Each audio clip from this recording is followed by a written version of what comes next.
It is senior day here at Davis Street Alumni Gym, the final game of the 2019-2020 regular season, and we are delighted to be here with you. Alongside Darren Douglas, I am Jason Griefer.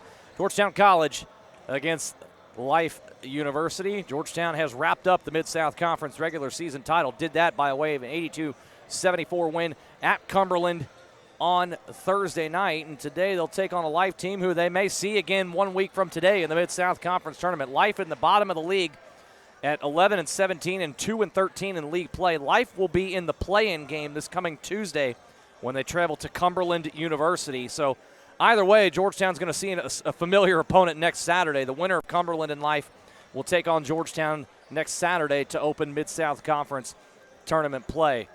Some other seeds have already been determined on the men's side. Cumberland's is the number 2 seed. Thomas More will be the 3. Shawnee State is the 4 seed. They will take on Campbellsville in the opening round. The only other 2 seeds to be decided is 6 and 7. Pikeville with a win at Shawnee State today would be the 6th seed. If Pikeville loses, they would drop to the 7th seed, which is weird to say, and they would take on Cumberland's in round 1.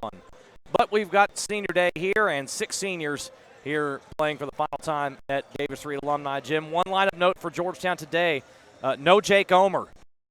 Out today, not sure the reasoning, but he is in street clothes today. Georgetown will also be without the services of Potposh, who's dealing with a lower body injury, we're told. They think he'll be back at practice this coming week in preparation for the postseason. We certainly hope that would be the case. But Georgetown takes on Life today. They met about a month ago down in Georgia, and Georgetown just took Life apart defensively. The Tigers won that game 76-37, and we'll go through some of the numbers as we go along. But Life this year, one of the poorest offensive teams, not only in the Mid-South, but in all of the NAIA.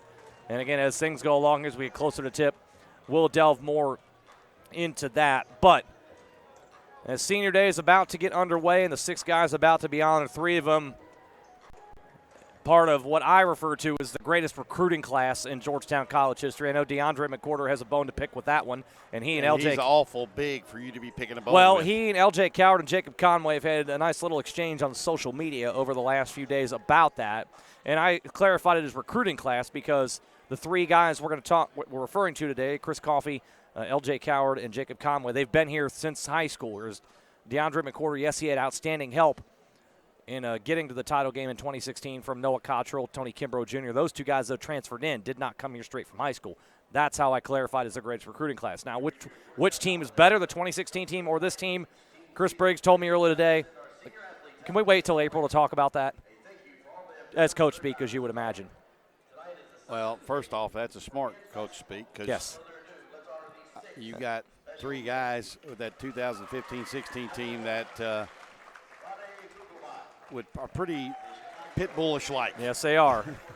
Rade Kukabat up here first on senior day, Chicago, Illinois native, escorted by his mother, Mariana, and his father, Rod, and his sister, Anastasia Kukabat. Transferred in over the semester break from Eastern Illinois University. He's averaging 10 points, 5 boards per game. Finance major, already has a career set up for him after this. He's going to work for Bankers Life in Indianapolis after this season is over. Had a chance if he wanted to for another year of eligibility. He's decided, I've already got my professional sights ahead of me. I'm going to go ahead and graduate. But it's a part of a 3-year program, and once he completed, he'll be a full-on financial advisor. So there you go. Favorite Georgetown memory, basically everybody around him for making him feel so welcome, of course. He wishes he had come to Georgetown sooner, but knows everything happens for a reason. Of course, thankful for the opportunities Chris Briggs and his staff gave to him for making him feel at home. And we saw that the first week Rade Kukabat at Rod. He was a full-fledged member of this team from the get-go. Well, they started aggravating him as soon as they got here. Of course, the ringleader was Chris Coffey, of course, but does that make you feel any special when Chris Coffey, the reigning national tournament player of the year, aggravates you?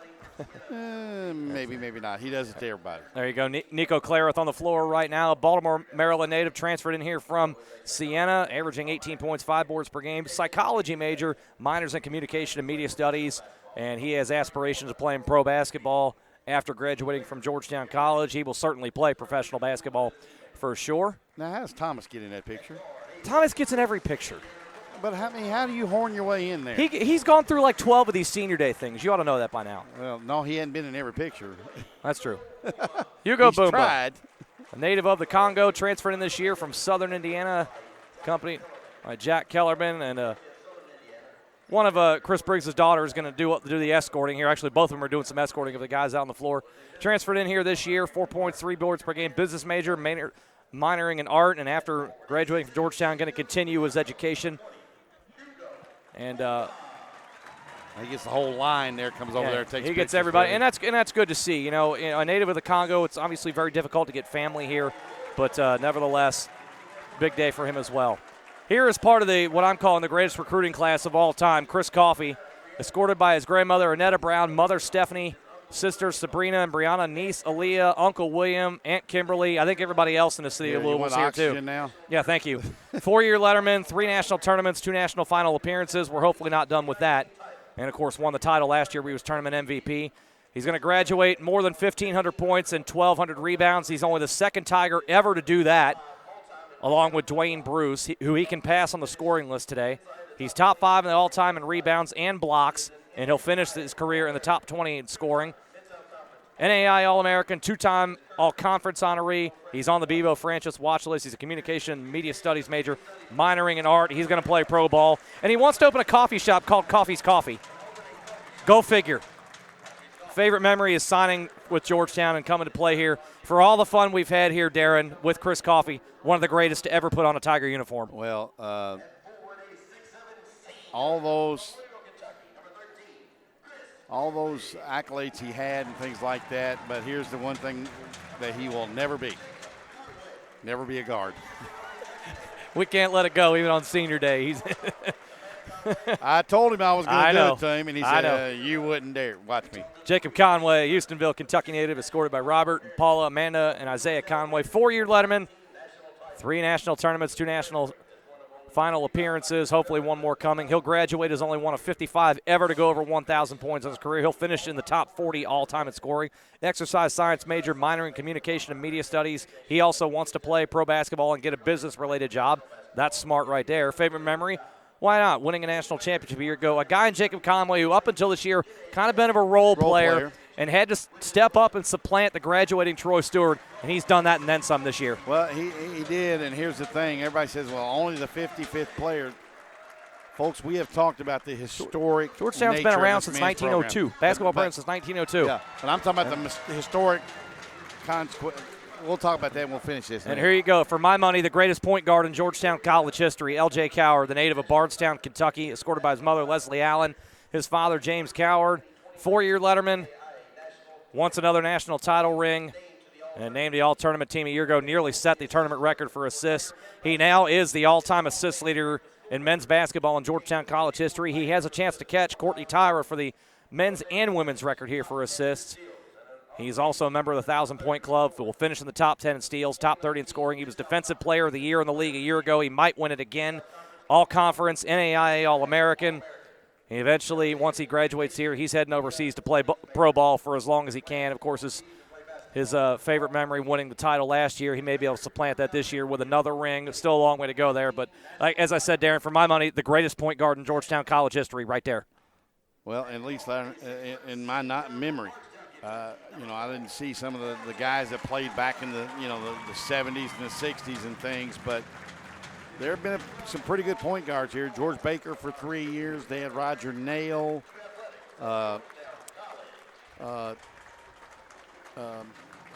Keith Middleton.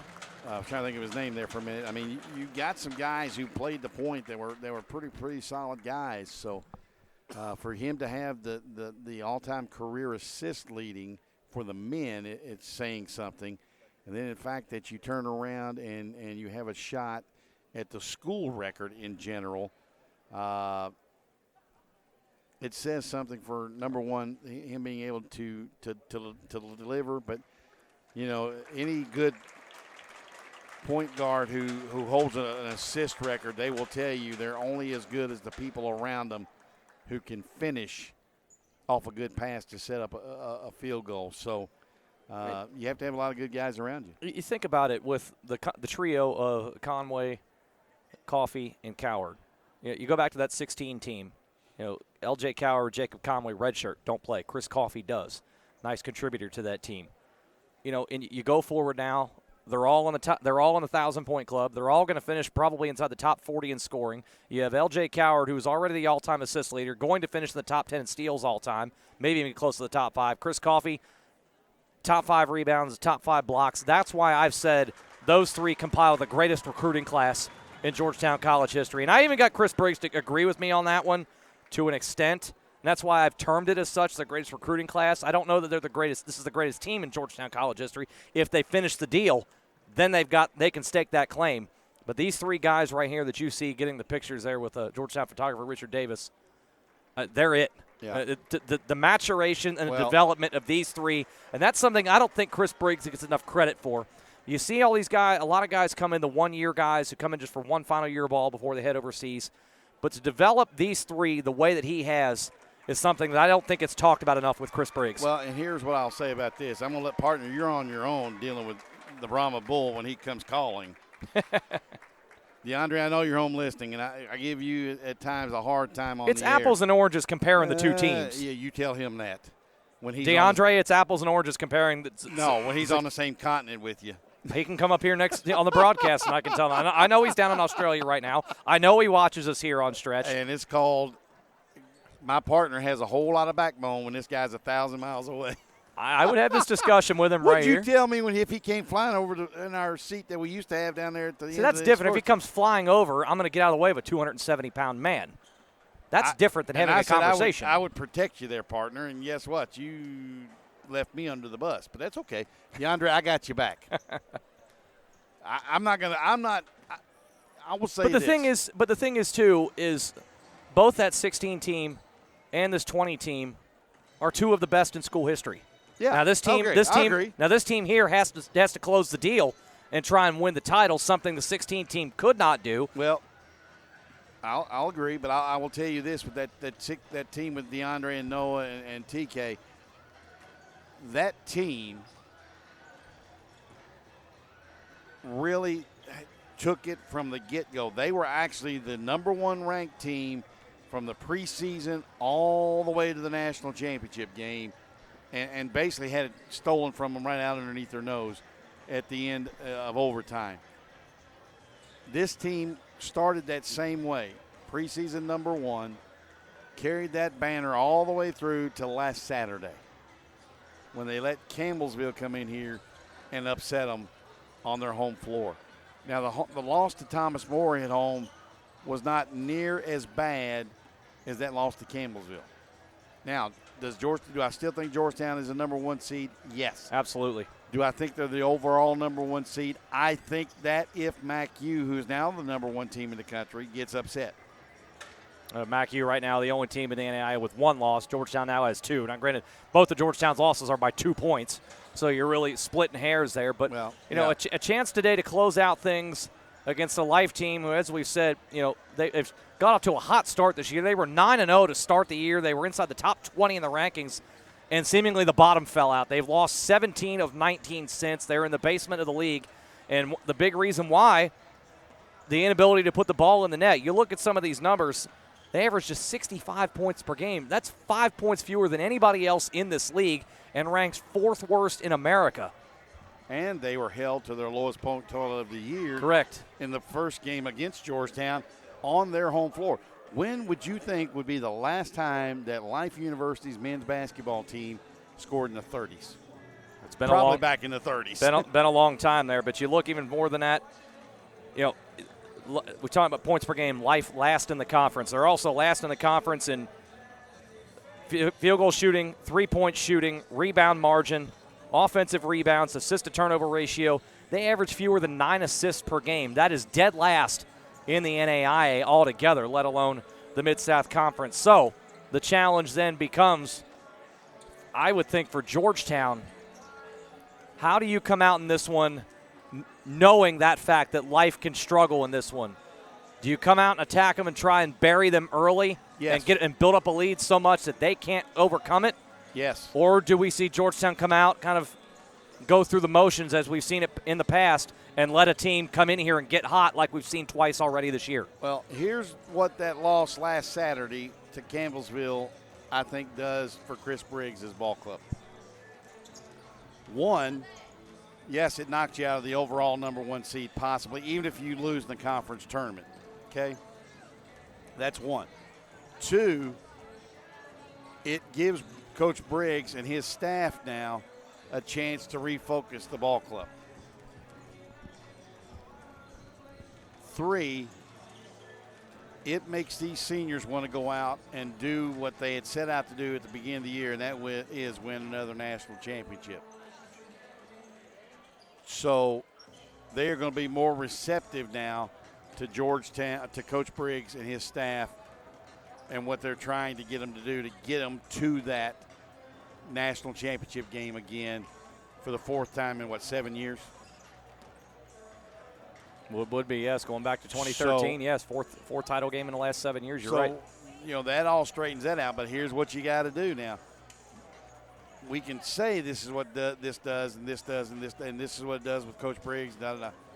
But now what you got to do is you have to go out and execute. If you're the team, now you have to go out and execute here in your home gym against a team that you should dominate.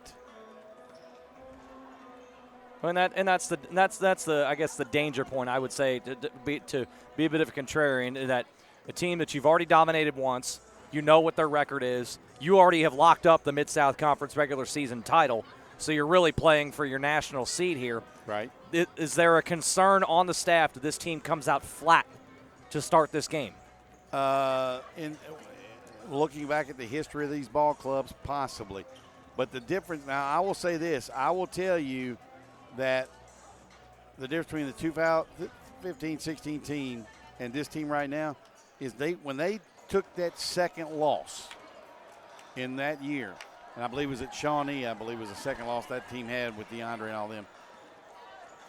When that happened, they took their game to another level and only ran into a MAC-U team in the national championship game that was as athletic as they were. Well, how about that for this year? The story that could be written again. Who's sitting at number 1 right now? Yes, MAC-U. Right, and here's the thing: the only guys that will remember that are the 3 seniors that you consider the greatest recruiting class of all time. I didn't say that, DeAndre. I'm covering my backside. Chris Coffey played in that game. Yes. Eljay Cowherd and Jacob Conway were red shirts on that team. But they were on the bench watching what was going on. They were. And here's the thing. They saw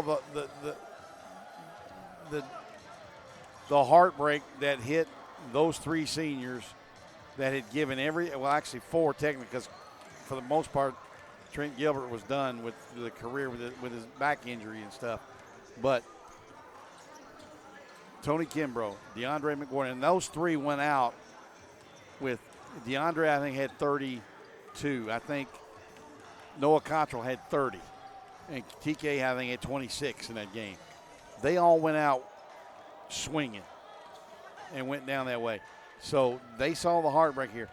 If they want to be in that conversation as one of the best teams in Georgetown history, yeah, they won the national championship last year.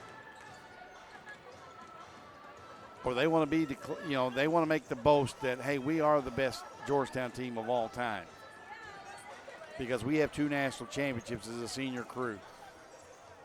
Then they have to take their game to another level. They cannot allow teams to come in here like Campbellsville. Now, Campbellsville was not a great 3-point shooting team, but yet they killed Georgetown, especially in the first half, from behind the arc. Well, as I said, it was another instance where Georgetown came out flat and allowed Campbellsville to shoot themselves and keep themselves into that game.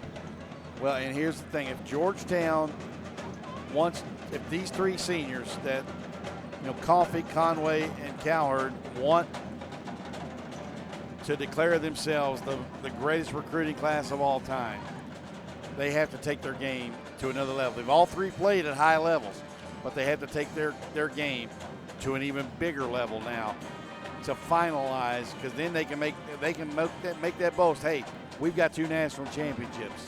And on the other side for Life University today, they have nothing to play for other than to play spoiler here today. They know they're going to be the 9 seed.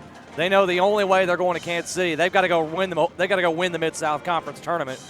So even that makes the team a little more dangerous, I would think, knowing that you're playing an opponent who has absolutely nothing to lose here. They can throw the entire kitchen sink at you and let you react to that and counter that and try and beat them when they are throwing everything at you. Well, here's the thing, and that's what – but see, Georgetown ought to be used to that like another program in this state. You get everybody's best shot on every night out because you are the pinnacle of the NAIA as far as all-time wins. You're the number one team in all-time wins. A couple of years away from 2,000 wins in the NAIA. So we'll see how things go here today. The only senior that will not be in the starting lineup is Nico Clarith for Georgetown because you can't start 6. That's apparently a rule in basketball now. Who knew? But before we get to the starting lineup, you didn't think we'd get through the men's game without honoring Dr. Pete LaRue as well. They want to thank him for all of his contributions here as well. Of course, Pete LaRue's been a life source here at Georgetown for the next 3 decades, and seeing the grin on his face, he didn't think this was coming. They've got a ball for him, signed by everyone on the team, and a hug there from Chris Briggs. And a way to go out there is in Pete LaRue is directing the Tiger Pet Band for the final time today. He is retiring this May. Now, Richard Davis, the photographer there in the orange shirt, as our viewers out there see, he finally got to experience what we experienced down on the sidelines next to the Georgetown bench when Coach Briggs and the men's team take the floor. We were always struggling to see around Chris Briggs. He's a tall guy. He was trying to get a picture, and Briggs was in his way just like us normally. So now I can tell Richard, now you know how we felt for those years. Welcome to the club. Thank you. A group of people whose vision's been blocked by Chris Briggs. Again, he's a big guy. Yeah, he's a big guy. Let's get to the starting lineups. First for life, the Running Eagles, 11-17 on the year, 2-13 in the league. Cam Horton, 6'2" junior from Jacksonville, Alabama, 13 points and 3 rebounds per game. Connor Gamble, 6-foot senior from Stillwater, Minnesota. He averages 10 a night. Is at 10 threes over his last 2 games. Watch out for that. Antoine Maxwell, the big fella inside, 6'7" senior from Savannah, Georgia. Jordan Hernandez, 6'4" freshman from Miami. And finally, James Liebel, 6'7" freshman from Bensalem, Pennsylvania. This will be his 17th game played of the season. I wonder what his major is. If it's law, I'm falling out. For Georgetown, 26-2 on the year. They are the Mid-South Conference regular season champs, number 2 in the country. Rade Kukabat, his final game at Davis Reed Alumni Gym, 6'9" senior from Chicago, Illinois, averaging 10 points, 4 rebounds per game. Eljay Cowherd, the all-time assist leader in Georgetown College men's basketball history. He needs 22 more to pass Courtney Tyler for the all-time record, both men's and women's. Courtney Tyler's record 669. Eljay right now at 648 in the assist total. Jacob Conway, 16 points, 4 rebounds per game. Chris Coffey, the leading rebounder in America at 13 boards per game. 26-14 Thursday in the win at Cumberland. And finally, Hugo Boomba in the starting lineup, the senior from the Congo, his only season at Georgetown after transferring from Southern Indiana. Well, I'll tell you what, you look at any coach in this conference, they're looking at you going,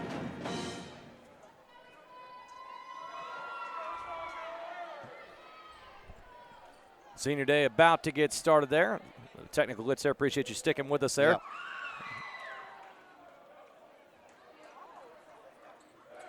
Nevertheless, here, we'll see how Georgetown comes out. Tigers, of course, wearing the home white uniforms.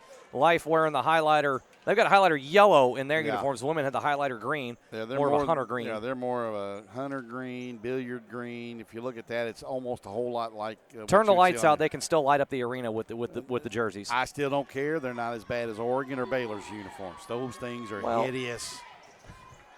They're all within that Adidas family, so the bright colors Adidas likes. And Life University, the benefactor of that, if you want to clarify them as benefactors there. Maxwell and Boomba will tap it up there. Of course, Boomba, he's got the bright orange shoes on, as does Eljay Cowherd. And see if Georgetown get Hugo Boomba into the scoring column early in this one. Been a tough go for him the last few weeks. He's kind of fallen out of the rotation as Georgetown's played a more spread lineup. And Life begins with the opening possession. Inside, Horton challenged at the rim, no good. And Boomba off of his foot over to Rade Kukabat, and Georgetown will come down for the first time offensively. Cowherd gets a screen from Kukabat. Now the pick and pop game. Boomba wants it down low. Couldn't get it inside, though. He's match up with Label. Cowherd. He had him stuck, and they should have gotten the ball quicker, but they didn't do it. Cowherd, little fancy ball handling. Boomba sets a nice screen out of Conway off the curl through the lane. Conway with the left hand, no good. Kukabot put back jam, and that's a good way to start senior day. It is for Rade, but Jacob's got to finish that. He got around the corner, just didn't put the ball up on the glass high enough. Conway had a nice bounce back game on Thursday and did it by getting to the rim. Had several key offensive rebounds in that one. Couldn't finish the lay in that time. As Georgetown has the opening basket 1 minute in. This is Hernandez working against Kukabot. Now they switch to Horton. Now the label in the corner. Coffey checks in with the left hand. Pull up from 15. Off the iron, and Boomba with the board. Georgetown, of course, they want to play at an up-tempo pace. The Tigers average 94 points per game. Life will try and choke it down whenever they can. And a foul called this side as Coffey took a forearm in the back. Actually, he said a knee. James Label gets called for the foul. Whatever it was, he's not supposed to be doing it. Cowherd checked by Horton. Kukabot in the corner, shot fake, working on Hernandez, back out to Cowherd. Got time on the shot clock. Got the crossover, over to Kukabot. He wants a three. Bingo! Good start for Rade Kukabot. He has really been struggling. Just 18 points over his last 6 games. He has the first 5 here tonight. Assist to Eljay Cowherd. That's 6:49 in the career. 5-0 in favor of the Tigers. Gamble to answer. Got it. Can't go underneath the screen on Gamble. You got to get over the top and stay in his hip pocket and run him off the line. 1 week ago, he put 6 threes down against Cumberland. That was his 64th of the year to get the Running Eagles on the board. It's like Life now, a bit of a zone nice here. Look again. Kukabot off the iron. Boomba, weak side, battling for it, lost it. Coffey eventually gathers, though. Behind the back to Conway. Oh, I thought he was going to fire. Well, if he had been ready to shoot when Conway did the little no-look flip, he would have. Kukabot lost it on the roll, got it back, eventually down to Hernandez on the floor. He eventually shovels it back to Horton, who collides with Gamble, and it goes over to Georgetown. What a sequence that was. Mike White into the game now for Life, taking the place of Hernandez. White, a 6'3 junior out of College Park, Georgia. He scored 39 over his last 3. The Life coaching staff telling this ball club, slow down. We don't want to run with Georgetown. That's their only chance here today, in theory, is it not, to slow the game down? Well, normally when Life came in here in the Happy Osborne days, in the early days of Chris Briggs, no. Now, yes. When you have trouble scoring the basketball, you don't want to get in the running game with the Tigers. Conway, bounce feed inside. There's Boomba. Nice feed from Jacob Conway from the top. And Hugo Boomba on the board, 7-3 in favor of Georgetown. Well, Boomba sat down in the post, and a great pass from Conway leading him to the rim. 3 minutes in to the top. Antoine Maxwell wants a 3 off the iron. Chris Coffey has the rebound. He's the best in America at that. Cowherd right by Gamble all the way to the rim. And a timeout for Life. Well, they're trying to shoot quickly, and if you're Life, you don't want your post player hoisting up a 3. Because what did that do? That led straight to a fast break opportunity. Although it was not the fast break we are accustomed to seeing Georgetown run, it was a controlled break. And guess what? Now you find yourself down 9-3 in a hole, and you're only a little over 3 minutes in. Yeah, 3:07 in, 9-3 in favor of Georgetown. Good timeout here for head coach Kevin Easley, now in his 2nd year at the helm, taking over for Keith Atkins, who took Life to the national championship game a few years ago. And of course, he's now the head coach at Lindsey Wilson. I jokingly asked Coach Atkins when he was here with Lindsey Wilson, just out in the hallway, just kind of making small talk with him. I said, what are you trying to do, Coach? Every team within the Mid-South Conference, he's been at 3 in the last couple of years. Yes, he has. 9-3 in favor of Georgetown as we're back to action with Maxwell at the top, handing off to White.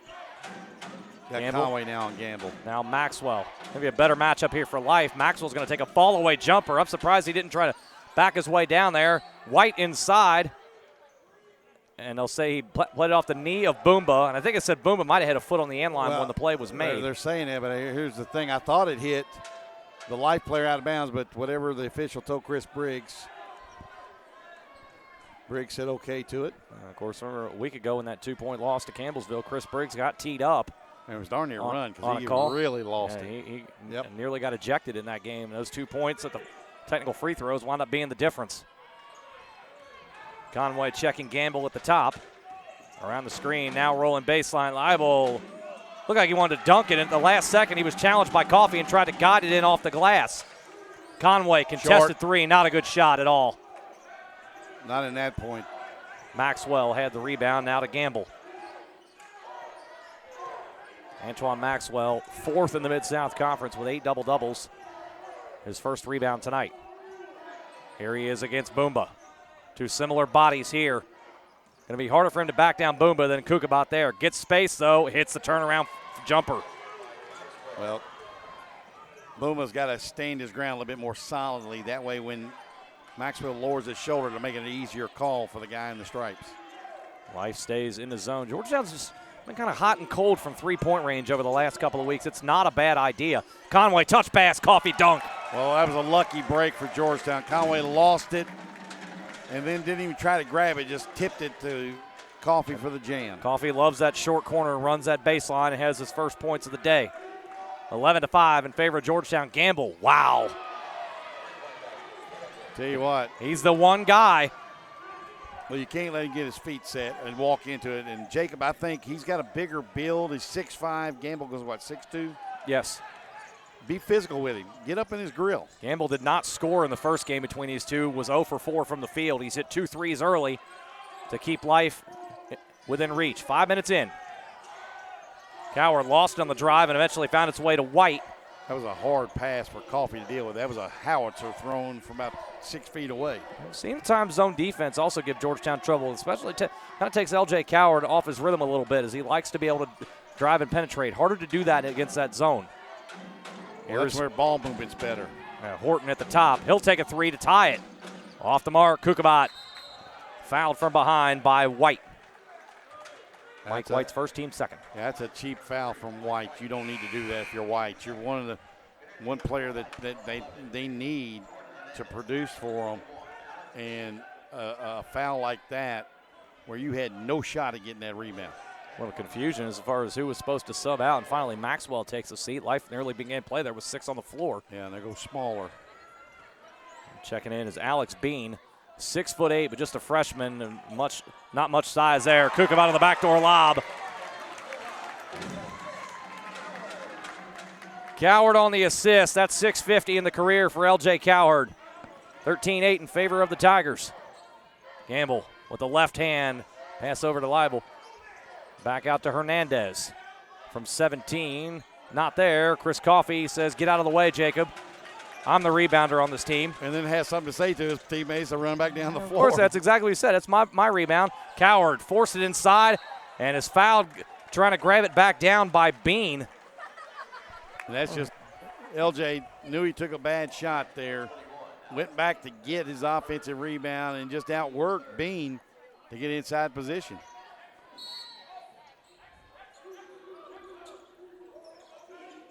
Cowherd not ready for the inbound pass there, and finally got to get it in before the 5 count. Conway rolling to the rim. This time finishes with the left hand.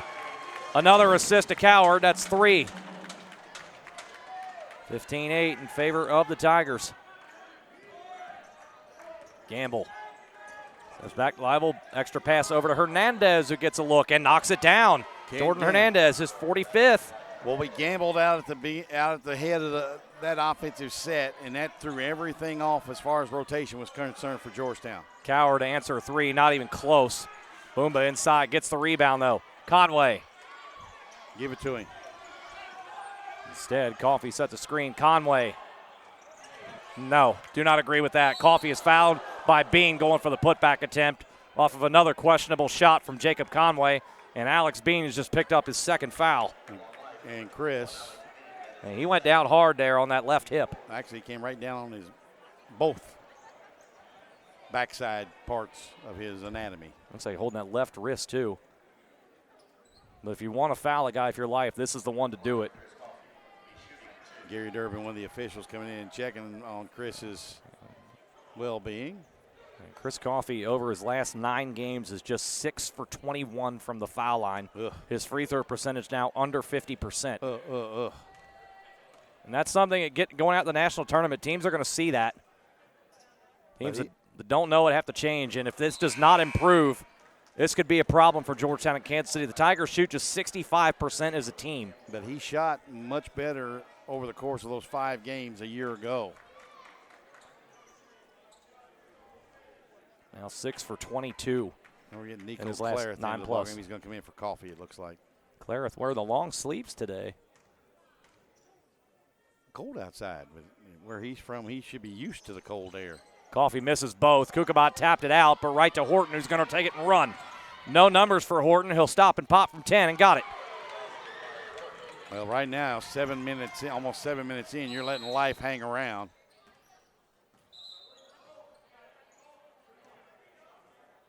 Some kind of stoppage in play here. Shot clock reset, but didn't start. So Georgetown will take it on the side inbound. They'll let Nico Clareth sub into the game. Or Chris Coffey. They're going to check his. See if that make sure that left wrist is okay. I was going to say they'll check his demeanor, but that's off. Clareth's got the long sleeves up top and down below. Yeah. I talked to him before the game today and kind of joking around, say, you're going to have a big game today. It's your final home game, right? And I said, I asked him, how many points you going for today? Give me a number. And he's like, he looked at me and said, as many points as the team needs. And I said, that's a young man who's been to media class right there. There you go. He has been struggling as of late from the field. Not afraid, though. That shot no good now. He is 5 for 29 from three-point range over his last 5+ games. And Life University, 2-13 in the league right now, giving the number 2 team in the country all they want early. Hernandez behind the screen. Good closeout by Clareth. Cuts him off at the foul line. Cowherd knocks it away. Hernandez did not see him.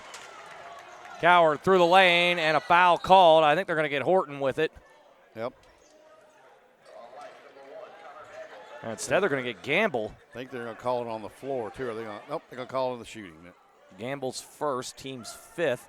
Georgetown has yet to commit a foul with 12:27 to go in the first half, and don't think that's not lost upon the Life coaching staff.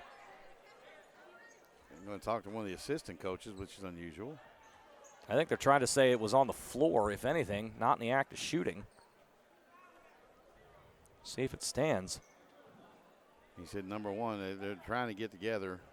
And it will stand as is. So Gamble with the foul. Eljay Cowherd to the line. He's a 73% shooter on the year.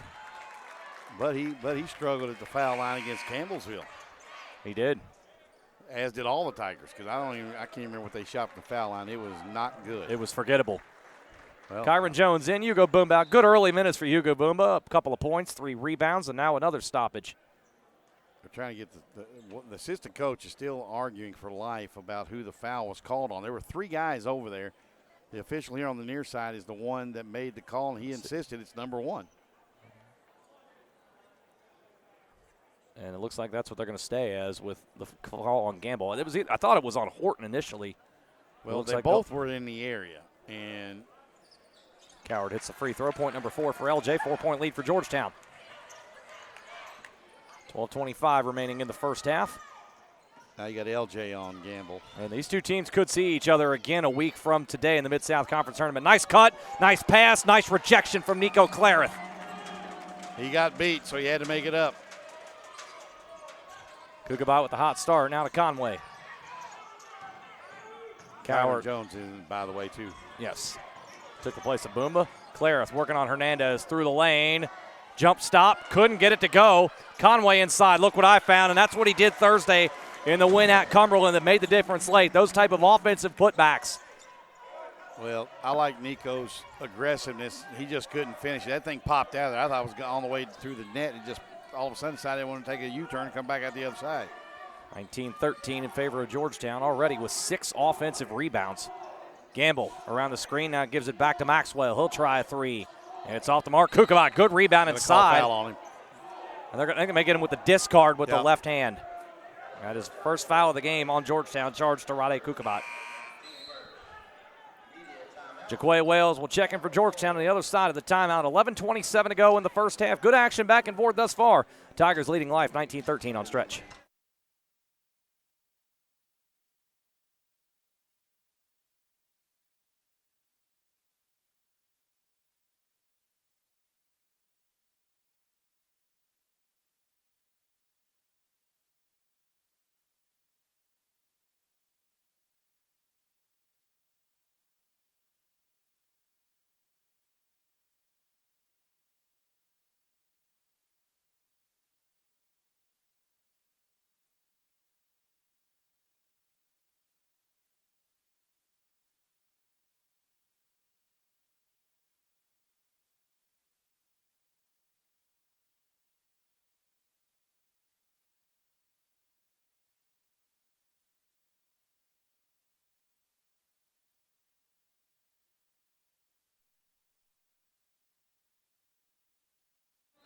11:27 to go in the first half. Georgetown leading Life 19-13. Darren, what stood out to you early on with the flow of this game? Well, first and foremost, I'm kind of shocked that Life is trying to push the pace a little bit with Georgetown. That's number one. Number two, I don't think Georgetown right now is in sync on the offensive end. We've had some questionable shots taken from from distance at least in this ball game. Got Wales in, by the way, right now too. Taking the place of Cowherd right now. Maxwell on the drive, falling away from Jones. Got it to go. Second time he's hit that fall away in the lane for his second basket now. Maxwell with 4.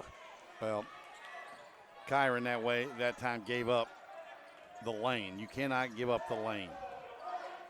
Georgetown around the horn on the outside. Nobody in the middle of the zone until now with Kyron Jones. Now Jaquay Wales.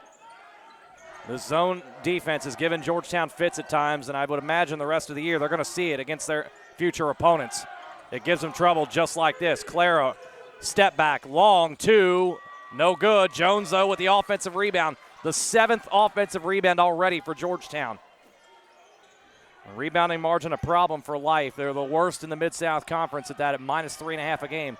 Conway inside, basket and 1, and draws a second foul on Gamble. Well, here's what he did. He realized he had a mismatch on Gamble. Gamble, a slighter build player than Conway. He motioned everybody away and then took him and just backed him down. Now, he was patient with it. He didn't go full bore into it where he knocked Gamble over and could have gotten an offensive foul himself. And then he finished through the contact, and what I liked about it, he used the left hand. Big foul there for Life. Gamble now their best three-point shooter to the bench with 2 fouls. And their most consistent. Well, here we go again, back to free throws again. Conway misses a free throw. Georgetown now 2 for 5 at the line. And it's guys missing free throws who shouldn't be, like Conway and Cowherd. Horton at the top. As Conway went underneath, 3 is no good. Coffey has the board. Life now 3 for 7 from downtown. Coffey streaking through the lane, but no option to do anything with it. Kicks it back out to Wales. That wasn't the place to give Chris Coffey. If you're going to throw it him streaking down the lane, you throw it up to the rim. Clara, thin rhythm. Still can't buy one, it seems. Kyron Jones, another offensive rebound. Conway in the corner working against White. He has a foul. You drive there. Kind of a jump stop there, an awkward play. Coffey really hacked from both sides. Kyron Jones saves it over to Clara. Shot clock does not reset. It's down to 5. Jones, a 3. Not even close and out of bounds.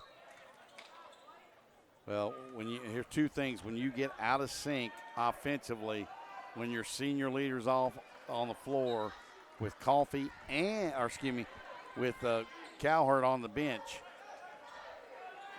Jaquay is a redshirt freshman. He's got to understand, I got to get us into something. Horton floating to the baseline. Banker is good. Cam Horton, nice drive there. And make no mistake about it, Jaquay Wales is the point guard of the future for Georgetown, but still a lot to learn right now in his redshirt freshman year. Conway down the lane, nice drive. Jones, late whistle comes in. A foul going to be called down low, and that's 3 on Alex Bean. He just came off the bench. He just came back into the ball game and made a huge mistake. He's got to understand. Kyron Jones at the foul line. He another guy like Chris Coffey, free throw percentage under 50% on the season. I'll tell you, if that does not improve, Georgetown may go home earlier than they want to out in Kansas City.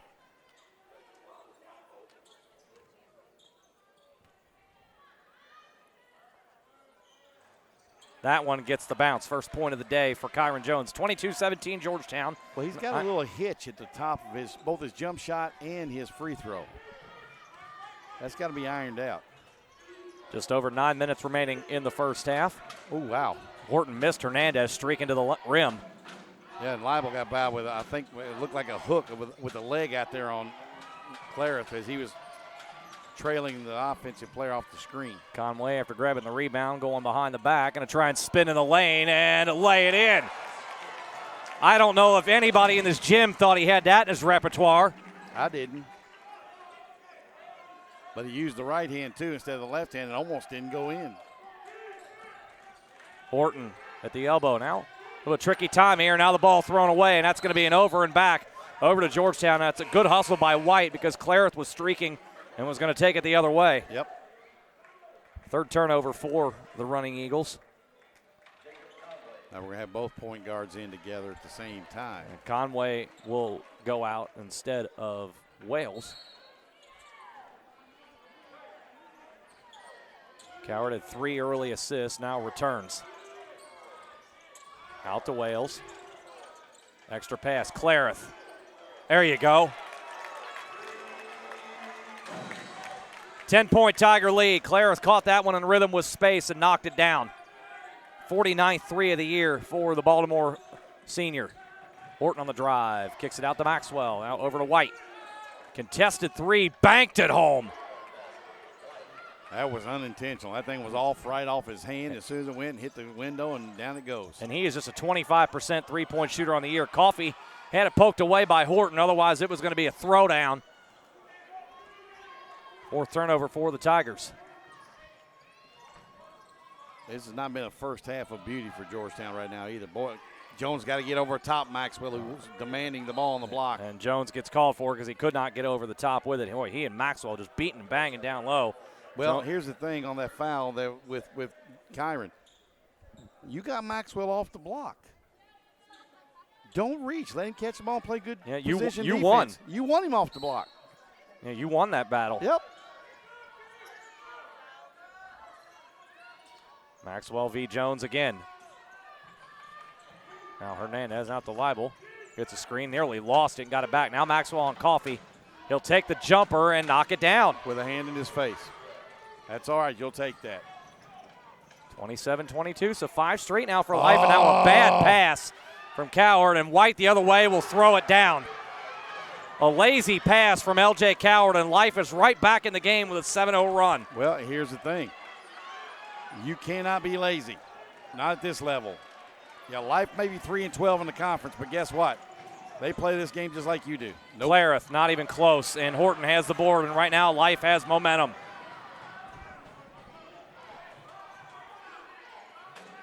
Georgetown is settling now for one pass and a shot. Leibel, now to Get Hernandez. over top, get open. Maxwell v. Jones. Who wins this round? Maxwell going to be fouled on the floor by Jones, and that's 2 on Kyron Jones. Well, here's what you do if you're Kyron. Kyron, you got him. You are trying to deny, not denying the ball, but you're getting caught behind. So when he catches the ball off the post, play him straight up.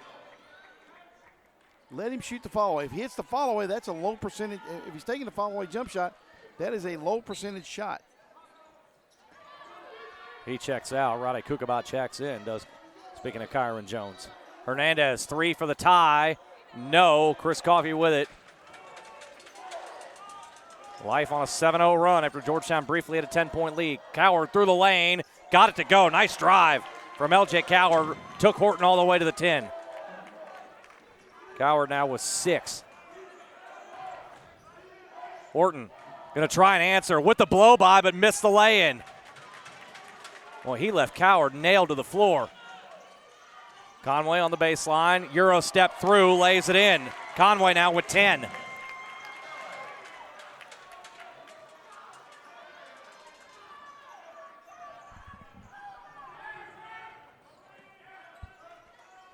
Leibel at the top. Maxwell now working against Kukabat. Fall away from 15. Left that one short. Clareth has it. Maxwell down, and a bad pass from Clareth. Georgetown had 4 on 2 ahead, and Clareth threw it away. Georgetown's 6th turnover. Well, I think Conway thought he was going to give it up to Cowherd, but don't assume anything because where you like to get out and run, he may, you got 3 guards on the floor. Hernandez working it back to Maxwell. Steps into a 3, knocks it down. Has something to say to somebody in the front row for Georgetown, but you know what? Still, that's where life – see, this was opposing teams get caught up. Campbellsville was fortunate enough to get out here with a win last week. You don't want to get caught up talking to the crowd. This is once again, though, another first half where an opponent is lighting up Georgetown from the outside. Coffey going to try and stop the run with Maxwell. Lays it in and the foul. I don't know how he got the angle there, but Maxwell commits his first foul. Life came into today as a 31% three-point shooting team They are 5 for 11 here in the first half, but Chris Coffey trying to put an end to that run. He'll be at the free throw line on the other side of the break. Georgetown leading by 6, 5 minutes to go in the first half.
Darren, what do you think of the move here of Life putting Connor Gamble back into the game with 2 fouls with 5 minutes to go in the first half? It's just that. It is a gamble. And if you don't sit here and try that, then you get that other situation where you get your best, most consistent 3 points. Okay, Coach, official Gary Durbin talking to Eljay and to Maxwell, and you know what? I think Eljay's doing his natural talking, and Maxwell was buying into it and got a little heated with him. Gary Durbin's going to win that conversation 10 out of 10 times. Oh, yeah, but I'm just saying Eljay was probably doing a little chatting. Coffey Maxwell bit into it and got a little heated with him. Coffey converts the three-point play this time. 34-27 Tigers lead as we go under the 5-minute mark in the first half. Gamble on the screen. Boy, if he had kept rolling to the rim, he had an easy layup. Instead, he drops off for a three that's no good. Conway has his third board. Boy, Eljay got lucky there. He tried to beat Gamble to the spot on a backdoor cut, but Coffey didn't help his point guard out at all. Kukabat, three. Nope. Not a good shot. We get that shot way too early in the shot clock. We can get that when the shot clock's running out. Saw Georgetown there initially have Cowherd matched up on Gamble. I'm surprised the Tigers didn't switch and try and go that way and get Gamble's third foul. Good closeout by Conway on White. Now back to Gamble. Shot clock under 15. That's what I'm saying. I mean, you got we get that three-point fall away at any point in time. Maxwell somehow got it over to Louisville, and he was able to lay it in off the glass. I don't think Maxwell was intending to pass, and I think he was trying to go up with it. He just lost it and happened to find his teammate. Louisville's first basket, 34-29, 3:50 to go in the half. 2-3 zone with Gamble at the bottom of this zone. Trying to hide him in that corner. Don't want him to pick up that third foul. Kukabat flashing through the middle. Cowherd finds him. Extra pass out to Wales. Three ball, no good. Coffey there on the weak side, and a foul called on Gamble. Got his third. Grabbed the arm of Coffey, and that is a huge one for Life. That's a huge gamble. A huge gamble. You tried to put him in the corner of that zone to really try and hide him. And on the weak side there, that's where Chris Coffey lives. And Gamble hooked the arm, and now he'll have to sit the rest of the half. Hernandez will take his place. Chris Coffey will go to the line. Life bench pointing out to the officiating crew, it's 9-3 fouls in favor of Life. But to be honest with you, Georgetown has been more aggressive going into the lane. And usually that is the team that is rewarded. Usually, not all the time. Georgetown has 9 offensive rebounds in the first half. Life has 9 total rebounds. Oof. There's your story.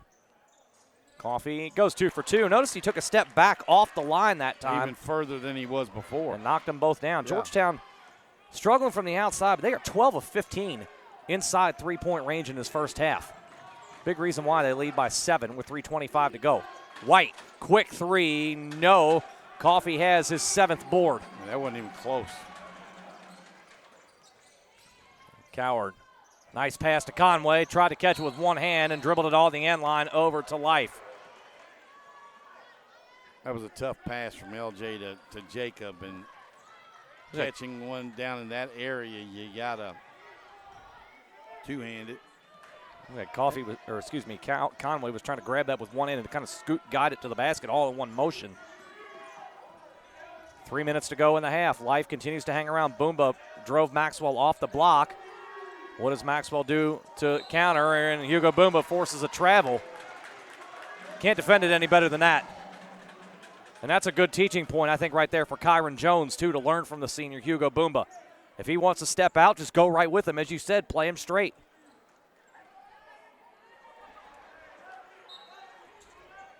Coach Easley trying to say that Boomba grabbed the hand of Maxwell. I didn't see that. All I saw was him trying to spin and do some fancy dribbling and got caught shuffling the feet. Kukabat, that's too easy. He came from the wing on that. That's usually a baseline move. He came all the way from the free throw line and extended. I mean, what do we see at times the Georgetown women struggle with in that zone defense? Communication. There was none there from Life. 38-29, Georgetown with the lead. Here is Horton stepping into a three as Cowherd gave him room. Nearly banked it home. Boomba with the board. Georgetown with one of its bigger lineups of the season on the floor right now. Cowherd to Kukabat. He's had a nice first half with 9 points. Cowherd, baseline to Coffey. Bad pass. Cowherd tracks it down, though. Coffey was thinking about what he was going to do to dunk and posterize somebody instead of catching the ball. Cowherd three. Good, and he knew it. Timeout, Life. 41-29. Georgetown has its largest lead. Coach Easley still talking about the fouls, and the officials have let him go about as far as they're going to let him go.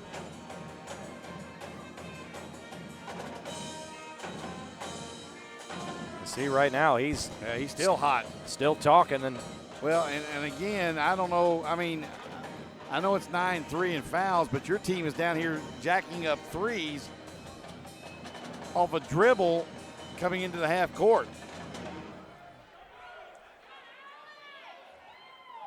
Well, and another thing, too, is taking a lot of threes, but also not getting offensive rebounds. No, on the other zero side, offensive rebounds, am I correct? On the other side, they're credited with 2, but they've been so few and far between. It's hard. They slip through there. But on the other side, Georgetown has 9 offensive rebounds. You're getting beat that badly on the glass. You're fortunate to only be down 12. Correct. It's another game for the opponent where right now you feel fortunate down 12 because Georgetown has been missing often from downtown. The Tigers are 3 of 14 from downtown. How many turnovers for Georgetown this first half? And 7 turnovers, which have led to 7 Life points. All right. See now that now if you're Coach Easley, you may be upset about the foul situation, but you got to look and think, hey, Georgetown is 3 for 14 from behind the arc. They've turned the ball over 7 times. We have 2 offensive rebounds. They've got 9. We're fortunate to be where we're at. And Life so far as well has not been to the foul line in this game. White, left side to Maxwell. Boomba drives him out beyond the three-point line. Maxwell, follow away. Much better. You see Boomba sit down and hold his ground. Another good teaching point for Kyron Jones. Cowherd on the crossover inside. Got White up in the air and blocked away, though. Good recovery by Life. Eljay went with the right hand, used the offhand to keep White away from it. 1:15 to go. Here is White looking for Maxwell down low. They're switching now with Coffey down low. The lob up top, that's never going to work over Chris Coffey. Nope. Especially if he can get both legs underneath and go up. Kukabat doesn't want the three. Conway says, I'll let it fly. No good. And Coffey tapped out of bounds over to the running Eagles. Yep. Georgetown now 3 out of 15. Now that was the best shot, three-pointer-wise, that Conway has let go. I mean, he's been under duress on a couple of those. Under a minute to play in the half, 12-point Georgetown lead. Horton spinning away from Cowherd, bumped by Boomba, and he'll earn a trip to the foul line, does Cam Horton. Boomba gets called for the body check, his first foul, team's 4th. Well, here's the thing that happened in that situation. Cowherd let his man drive him back. He stood up and relaxed a little bit on defense. Got to stay down and keep your bigs out of foul trouble. And we're fortunate we've had 4. we've only had 4 fouls, and we need to make sure that, we understand that you can't let guards break you down on the dribble. The second for Horton is good. 5th point of the day for Cam Horton. 41-30. Georgetown leads 45 seconds to go in the first half. Tigers could go 2 for 1 here if they chose to go quickly. Conway inside. How do you miss him? Same way people missed Buda last year at 6'10". They left him alone a lot. 43-30 now. 4 points for Boomba. Shot clock and game clock now virtually identical. LJ just turned around and asked Horton and said, "What play did you call?" If he'll answer, Down to 10. Here is Horton. And driving against Boomba. Lost it. Found it back. White straight away with the 3. Way off the mark. Conway with it with 3 seconds. Conway over to Coffey from midcourt. Just short. He knocked one of those down out in Kansas City a year ago. But the difference was he was on the side instead of straight on. He was, but nevertheless, good close to the first half for Georgetown, and they go into the locker room with a double-digit lead. Here at halftime on Senior Day, Georgetown 43, Life 30 on Stretch.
We're at halftime at Davis Reed Alumni Gym. Georgetown leading Life on Senior Day by a score of 43-30.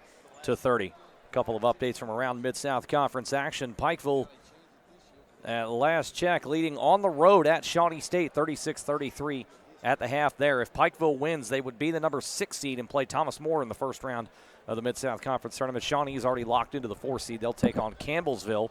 Speaking of Campbellsville, at the half, they lead at Cumberland's by a score of 27-22. Both teams shooting around 30% in that one. So slugfest there, but no impact as far as seedings goes. Cumberland's is the 2 seed. Campbellsville will be the 5 seed in Kansas City, in Bowling Green. But what a way it would end for Campbellsville to end the regular season.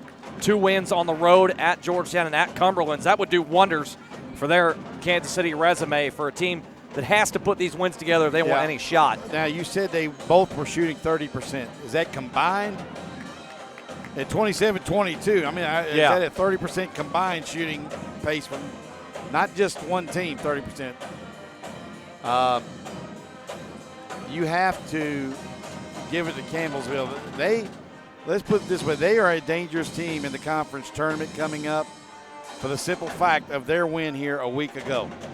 That gives them the ultimate confidence boost. That, hey, we went into Georgetown. We were one of only 2 teams to go into Georgetown this year and knock off the Tigers on their home floor. Now, albeit it was by 2 points, but they scored more points in that game than they had in any conference game in the year. So, and you gave a Pikeville score. I didn't hear it. I was putting my head. Pikeville up 3 at the half at Shawnee. Ooh. That's a must-win for Pikeville.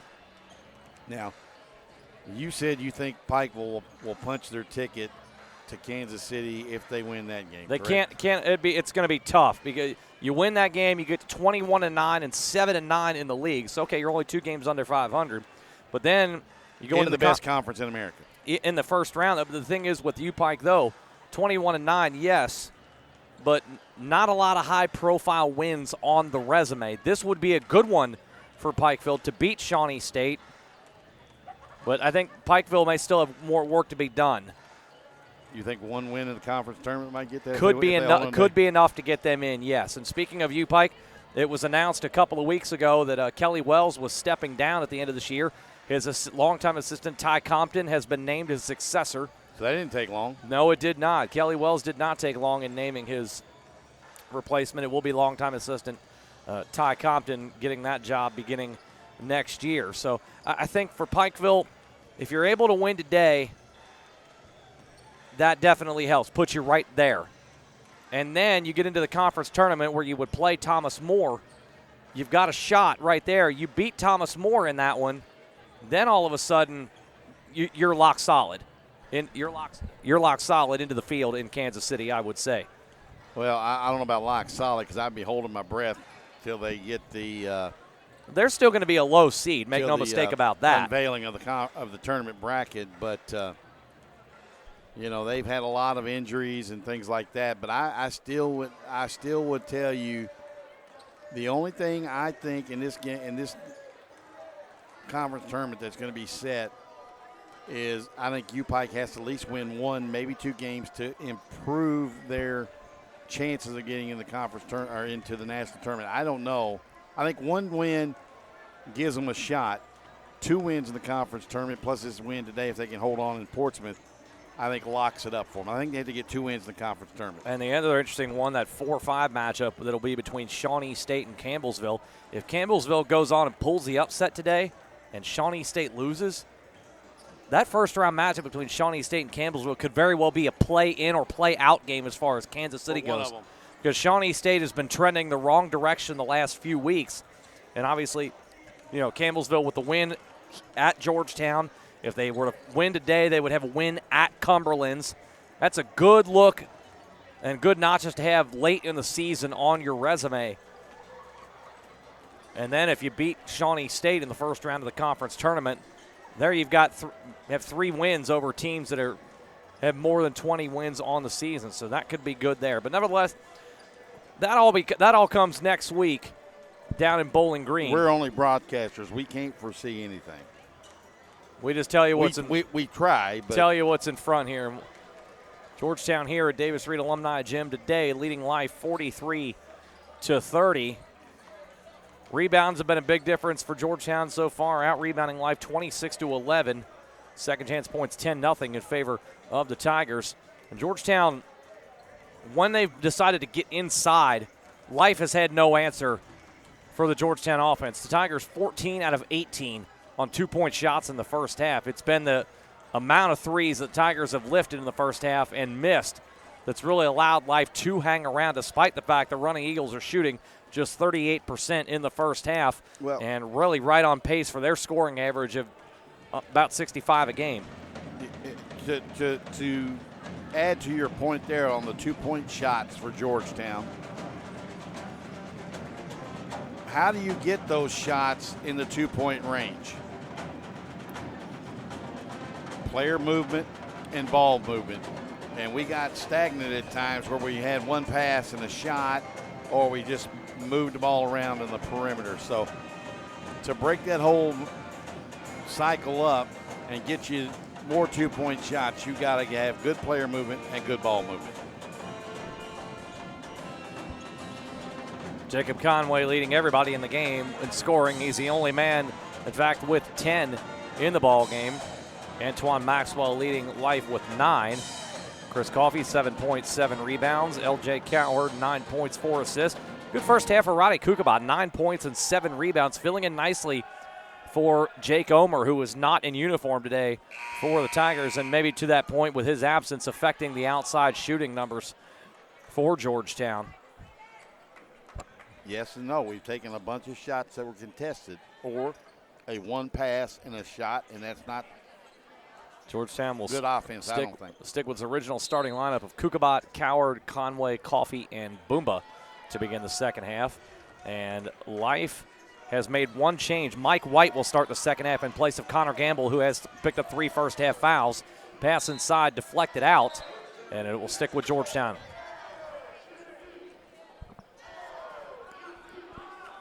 Kukabat tried to get it down low to Conway. It was a tough pass to make over the long-armed defender. I believe that was Liable that was guarding Kukabat at that time.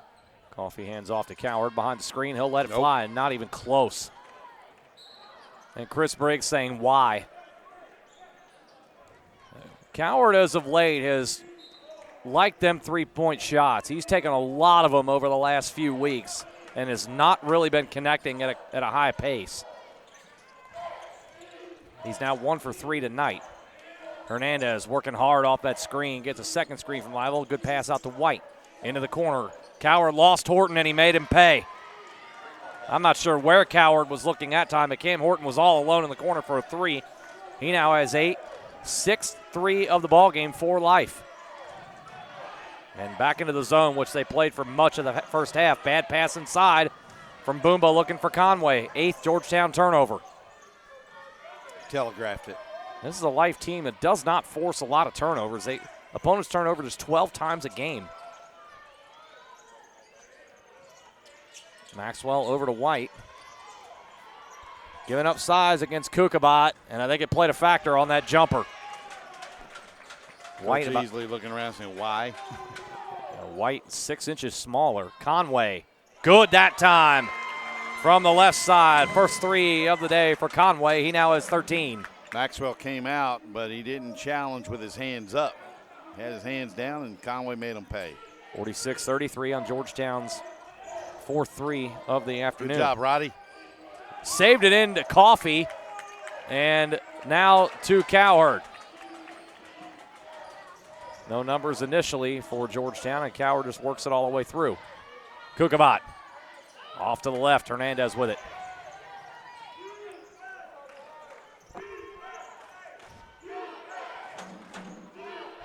Two minutes into the second half, 13-point Tiger lead. Here is Horton to the corner. White gets a look. Way too strong. Boomba with his 5th board. Came right down into Boomba's lap. Easiest rebound he's probably had ever in his career. Cowherd over to Conway now as Hernandez comes out on him. Coffey going to try and face up on Liable. Shot fake, and Coffey came up short on the dunk, but they'll say he was fouled. They're going to get Liable with a grab of the arm. That's his second. And pretty much everybody on the bench laughing at Chris Coffey for not completing the dunk. Well, he was laughing himself sitting on his backside. Kyron Jones, Jaquay Wales, Amari Tyler. Posh, the one that's really letting him have it from where he's sitting. Good form, though, on the free throw for point number 8 for Chris. He's still laughing and talking to the bench.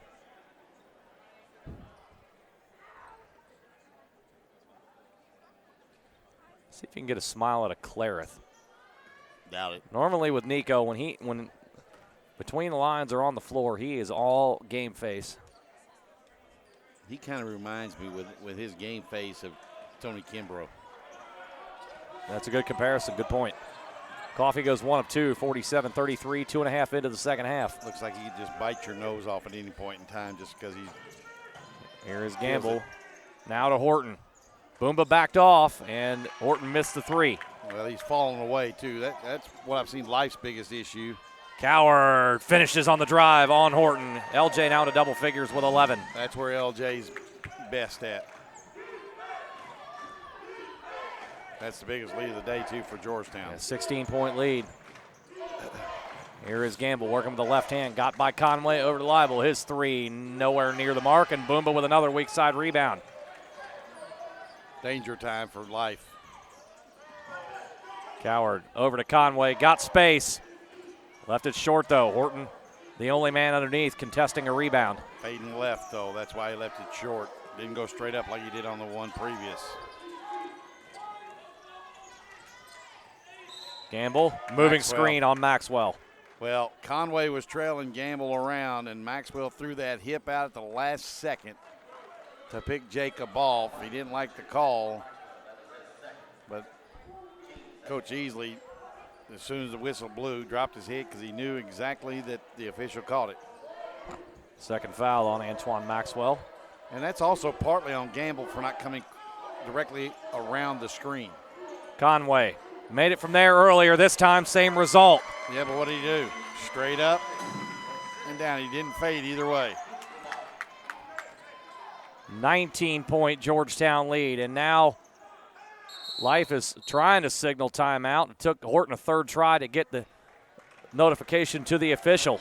And Coach Easley was trying to call the timeout, but what Horton did was he made a signal with his hands, but officials aren't really watching for that. They're listening for the verbal timeout.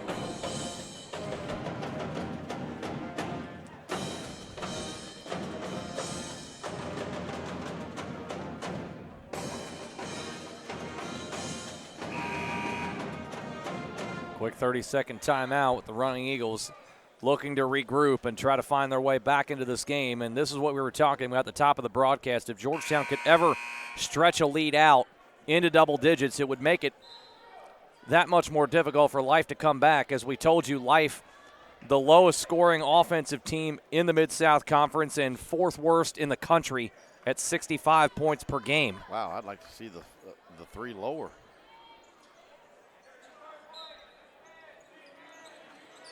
Makes it all the more difficult. Thrown into the backcourt, and Gamble will safely get it.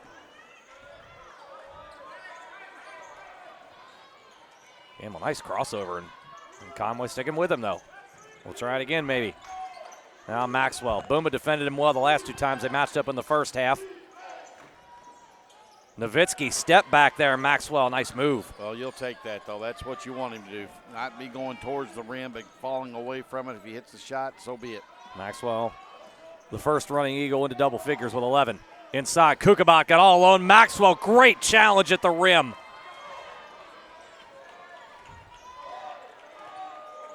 And little plays like that, you can get yourself back into this. Maxwell v. Boomba. Inside, Boomba going to get called for the foul coming down over the arm. Yep, didn't need to do that because Maxwell had taken himself out of a really good shooting position. He had tried to get he was trying to get his shoulders turned around, but he was all out of whack. That would have been a difficult shot, trying to shoot against his body and his momentum. And Maxwell's an excellent free throw shooter at 84%. First one is good, point 12. Alex Bean checks in. Had 3 first-half fouls.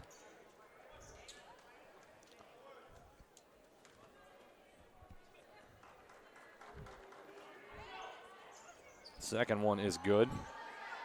He really didn't put that ball up on his fingertips when he shoots that. That thing's laying flat on his palm. Some change in defensive assignment there for Life. Some pressure in the backcourt. Georgetown, though, safely in front. I think Georgetown maybe expected that a little bit. Cowherd trying to drive on Hernandez. Poked away. Tigers will keep it. 15:01 to go in the ball game. Georgetown looking to close out the regular season at 27-2 and 14-2 in the league. Cowherd. Kukabat off the curl. Knocks it down. Kukabat into double figures with 12. Cowherd now with 6 assists. Been quiet, 6 assists, although the first 3 were beauties. 55-37 on Georgetown's 6th 3. I think, if I'm not mistaken, 4 of those 6 have gone to Rade. I'm just saying. Yeah, the assist from Eljay, you're right. They've connected well. A couple of lobs. Step back 3 from Maxwell. Oh, wow. He'll shoot 3 as Boomba arrived late with the body contact. It's Boomba's 3rd. Well, I tell you what, I thought Maxwell got call that we saw back in 2016 in the national championship game. Maxwell kicked that leg out, and he's the one to make contact with Boomba. I thought Hugo did a pretty good job of challenging the shot. But, you know, we saw it go against Georgetown in that instance. This time the offensive player gets the call. Sends Maxwell right back to the line. Free throw is good. This is the best case scenario for Life right now, getting points with the clock stopped. Then you have your best player on the line shooting the free throws as Clarith comes in for Boomba. I thought it was really good defense by Boomba. And I thought he's played Maxwell pretty decently on the defense. He's gotten him off the block. He's made it tough on Maxwell to have to step out and shoot. Now, if I'm Georgetown, I'd much rather have Maxwell shoot 3-pointers anyway. I don't know what he shoots from behind the arc on the season. 37%. He does not take a lot of them though. Coming into he's made just 23 on the year. I'd much rather have him out there than on the block anyway. Clarith into the game, gave him space behind the 3-point line, and he just cannot find the range. Though Jacob Conway, another terrific offensive rebound, and tells Eljay Cowherd, "Come get it." Gamble was. Shot clock did not reset on the rebound. Gamble was pleading for an over the back, but the problem was Conway had gone straight up, gotten the basketball on the rebound, and Gamble was the one backing up underneath him. He's lucky he didn't get number 4. Clarith now 1 for 6 from 3-point range. Well, yeah, I didn't like that shot by Nico for the simple fact he just came on the floor. Get a couple of trips up and down the floor before you let one fly. He's a guy that Georgetown really needs to get going heading into the postseason. I'd much rather him struggle now, though, coming in and going into Kansas City. Kukabat into the corner, step back with the shot clock winding down as an air ball, and it's going to be a shot clock violation over to Life. As it stands right now, last 5+ games for Nico Clarith, he is now 6 for 34 from 3-point range. Well, here's the thing, too. Now Georgetown got a little stagnant offensively. They started standing around, and that's an easy guard if you stand still. Horton left side now to Bean.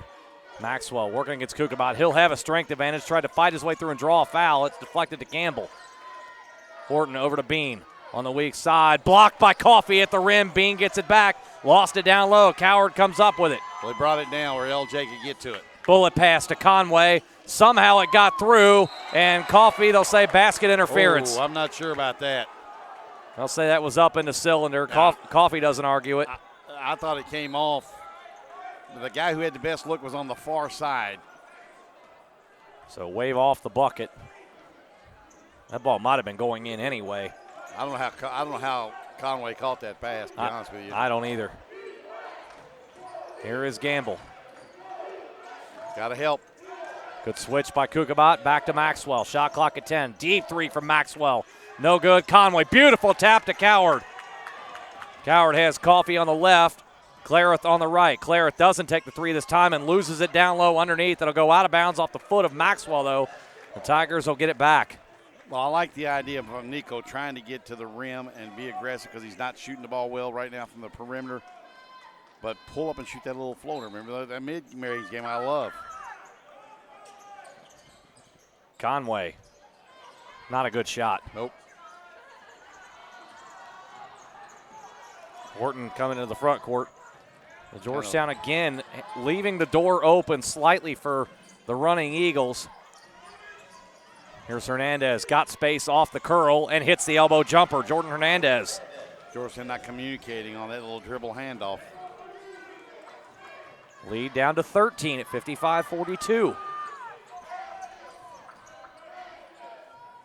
I'd like to see a little back screen on the baseline from Georgetown and get Coffey a rim run. They're looking at it on that far side. Kookabat on the right wing, now to Cowherd in the corner. Blow by on Bean, and that's 4 fouls on Alex Bean. That was a mismatch. Bean, when you would think, would have the advantage with the baseline there as a defensive helper. Well, to do that, you have to get your rear end parallel to the floor and move your feet, and he didn't do that. 12 minutes remaining at Davis Reed Alumni Gym. Georgetown still leads Life 55-42 on stretch.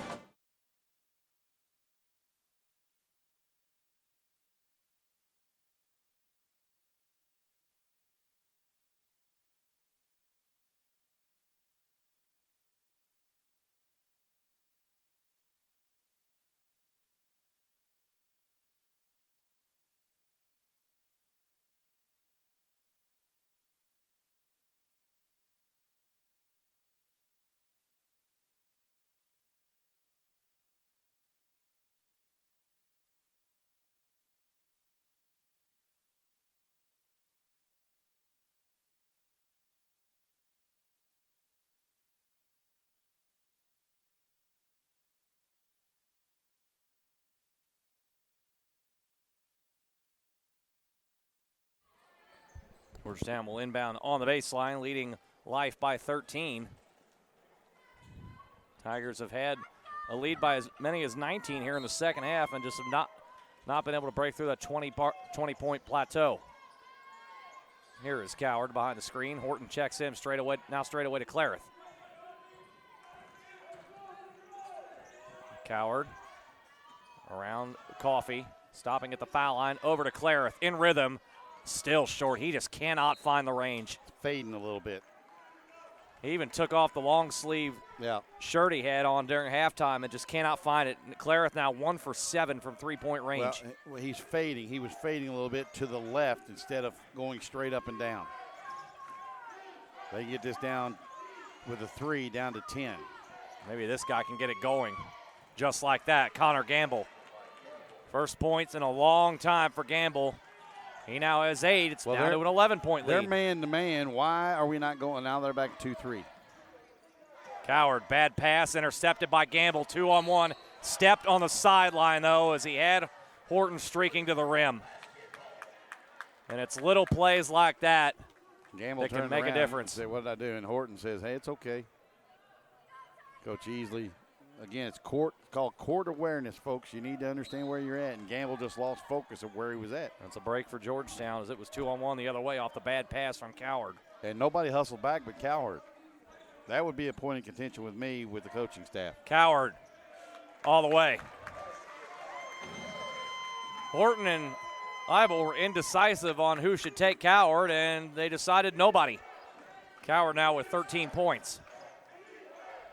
Horton got off by Cowherd on the baseline to Gamble. Good closeout by Conway. Now Gamble lets it fly way short. Kookabat has his 9th board. Clareth, left side. Doesn't want the 3. There you go. That's what I like. He's figured it out. Hey, right now I'm stone cold from behind the arc. I'll put this thing on the floor and get to the rim. Second field goal for Clareth. 5 points in total. Horton. Inside, blocked by Coffey, got it back, and is fouled by Kookabat, who went up in the air off the shot fake. Kookabat's second foul. Nobody needed to leave their feet. We had 6'9" and 6'7" there, along with 6'5", and Horton goes, what, 6'1", 6'2"? You sure he's 6'2"? Listed at 6'2". He doesn't look 6'2" from here. I'll give him credit for being 6'2" then. But you got a height advantage at Georgetown, and both Kukaba and Coffey can jump out of the gym. So even at 6'2", you think Horton can get that shot off? If you stay on the floor and wait till he commits and then go up? I don't think so.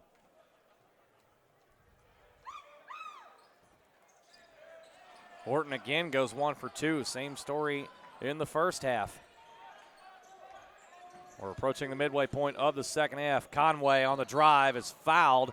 I think they're going to get Maxwell. They will. Maxwell. That's his third. They're going to call him a push, but I actually thought he clotheslined him, really. He came down with that left hand trying to deny the shot from Conway. Unfortunately, he got nowhere close to the basketball. Conway to the line. Tied with Maxwell for game-high 16 points. He also has 5 boards, 3 assists. Free throw is good this time, point number 17. He's been struggling from the foul line in the last 5 or 6 games. He's not shot like we expect Jacob Conway to shoot from the line. Much better. That looks a whole lot better. But he was fading back from that. You see, he didn't stay there. He faded back. He has 18. The lead is 16 as we hit 10 minutes to go in the ball game. Horton, nice pass inside to Maxwell. That time Georgetown stays down on the floor. And then they both left the floor as Maxwell committed to shoot. Kukabat over to Clarith, working against Horton. Step back 3. No. Yeah. Against another forced shot that you don't need. Georgetown now 6 of 27 from three-point range. Thrown away. Clarith. Behind the back, what a drop feed over to Conway as Clarith Look how Richard takes out Richard. I couldn't tell. Did he have his feet set? No, he was moving. Block. And one. That's a note there, Rex Chapman. That's a block, not a charge. Gamble. Well short. Conway lets it go. Gave him a little trim around the ears, too, there just now. Richard checking his camera. We get a shot of Richard down there on the sideline. Taking a charge there. Real quickly. So everybody knows who we're talking about. He's still checking the back of his head. Eljay Cowherd out, Jaquay Wales in. One of the male cheerleaders asking, hey, is your camera okay? Richard gave him the thumbs up. That's the important question. Yeah. Conway posting up on Gamble. Gamble tried to pull the rug out. Oh, what a spin. He'll go to the line as he gets fouled down low. White came down to challenge. It will be 4 fouls now on Connor Gamble. Gamble, when Conway. There he is. Richard There's right Richard there. right there in the orange shirt with the camera. Just to the right of our cameraman down there. There you go. Taking a swig of water now. On the camera, on the camera angle, yes. To the left of the cameraman. That's down correct. There. That's Richard, and he's probably one of the best chauffeurs we've had. One of the best photographers in this, yes, sir. Around the country as well. You see all the photos that are up on GeorgetownCollegeAthletic.com. That man takes those photos. Richard Davis really seemingly at every Georgetown event. He'll be with us in Kansas City, giving all the sights from Municipal Auditorium in Kansas City. 20-point lead for Georgetown now as Conway has gone over the 20-point mark. Horton in the drive as Coffey with a volleyball spike out of bounds. Good catch over there in the front row, yeah, too. That was good hands. Good awareness by that young lady over there. That's That's Olivia Coleman over there. That's right. Exactly what it was. So now we understand why the good hands over there. Still got those point guard hands. Yes, sir. And that went over there like a missile in the air. She caught that. That's good awareness there. Good stick-to-itiveness. The guy to her left took a dive. He was headed for the cheap seats. Somebody needs to give him you got to check the scouting report. You got to trust your point guard. Thank you very much. You got to trust anybody. That's right. Horton hits the free throw for his 10th point. Maxwell comes out. Bean comes in. I think, if anything, just to give Maxwell a breather. Horton now with 11, 65-47, 8:45 to go. It's one of these. kind of grinded out games for Georgetown. We've seen them in a couple of these this year here at home. And I think, if anything, if you're Georgetown, you just want to try and sustain, and Alex Bean Bean's is just gone. fouled out. You want to try and sustain the lead with Eljay Cowherd on the bench, and Alex Bean. That lasted 5 seconds. I don't have the total numbers in the game, but I don't know that Bean lasted 10 minutes in this game before fouling out. And Maxwell will stay on the bench. About 5 seconds. Not very long. And what happened was Bean just allowed Coffey to dive from the elbow right down the middle of the lane and sit down, and he just tried to mug him. Coffey in the near corner here. Let's see if Georgetown sets that screen for the lob. Here it comes. And Conway didn't pull the trigger. It was defended. Clareth comes free. Still can't get a three to go. Coffey, what a rebound on the left side. Puts it up, in, and one. That was called a man rebound. A big boy rebound. He just went up, got it, and then just patiently waited, positioned Maxwell where he wanted him, and then went up, finished through the contact, and it wasn't a thing Maxwell could do, and that's 4 on Maxwell now. The best rebounder in America. And that is showing not close, you why. is it? Not particularly. Missed the free throw, though. And we're talking about total rebounds and rebounds per game. It's not just in one category. No. I look for Georgetown the next time down to go right at Chris Coffey and see if they can get that 5th on Maxwell. Hernandez, good closeout by Wales. He'll let it go anyway. And it's eventually pulled down by Kukabat. Roddy Kukabat, 12 points, 12 boards here today on senior day. Conway in the corner. Clareth, got to get one to go down. Oh. Man. That thing was down halfway and came out. He's now 1 for 8 from downtown. It's all right, though. He's going to go off on somebody one day, and it's going to be huge. He's too good a shooter to keep struggling. 7:30 remaining, 20-point Georgetown lead. White gets space. That one's off the mark. There's Chris Coffey's 19th double-double of the season. The other side, Conway. 3 for 3 from that same spot. He has 25 off the rebound from Chris Coffey. I'd have to think at this point, Darren, that Chris Coffey is your Mid-South Conference Player of the Year. Ooh, ow. That was a screen from Maxwell. Hold on, I got to check my feelings real quick. Yeah, Hernandez hits a 3 to answer. Yeah, that was Wales that got blistered by a screen from Maxwell. 70-50, Clareth. Working on live, but you can tell he's just dying to let one go. But He just does not have the confidence. Chris Briggs says, let it go. Snap it off. 17-footer can't go. And I would much, if you're Chris Briggs and if you're Nico Clareth, you'd much rather struggle right now until we get to Kansas City. And I just have a feeling that it's going to happen to somebody. Oh, man. Oh, how did Roddy miss that pass? Maxwell drew Roddy Kukabat in the air and drew the 3rd foul there. Feels like with Nico Clareth, he's going to have one of those games either in the conference tournament or in the national tournament where he's going to go off for like an angry 40 points. Because he's been a loud 40. Because he's been struggling so mightily from the field the last few weeks. If you're anybody in the country and you potentially are an opponent for Georgetown come the NAIA National Tournament, whether it be Game 1 or Game 2, you don't want to see 24 show up and have been struggling leading into Kansas City because he could go off in Game 1. Eljay Cowherd checks back in for Jaquay Wales, and Wales did exactly what you wanted him to do. Just maintain where you're at with Cowherd on the bench. Well, I will say this for Nico, those are shots that are not. Mike White with Ole defense. Yeah. Conway now with 27. That's called a lookout block on the football field from an offensive lineman. That's right. Here's White. 72-51. Still 6 minutes to go here at Davis Reed Alumni Gym. Maxwell, pull up from 15. Nicely done. There's a lot to like about his game. Yeah. Antoine Maxwell, 19 points, 5 rebounds tonight. What grade is he? What year is he? He's a senior. Okay. He doesn't look like a senior. He's in the face. He looks, he called Coffey a gets called for a moving screen. First foul of the day on Chris Coffey, the team's 6th. Chris Briggs immediately started barking about it. if you look at Maxwell's face, he doesn't look old enough to be a senior in his face. I mean, he looks young. He's had a nice career at various stops and had a nice season this year. Timeout on the floor, 5:45 remaining. Georgetown in control, leading Life 72-53 on stretch.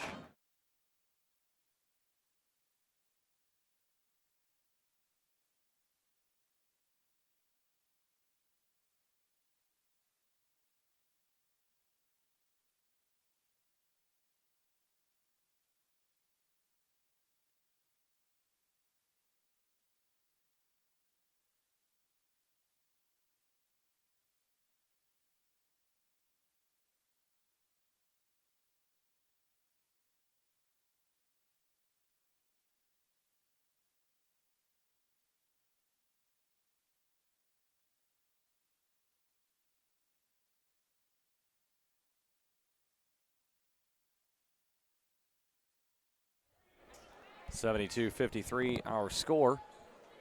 Mark Reed checking in for the first time for Life, wearing 22. He's about to inbound the ball. Senior from Atlanta. This is just his 11th game on the season. Yeah, he won't be hard to spot. He's got the dual pigtails. Clareth poked it away. Can he keep it in bounds? No. Yeah, he's 22 in green, and he's got the dual pigtails there. I assume that's what those are called.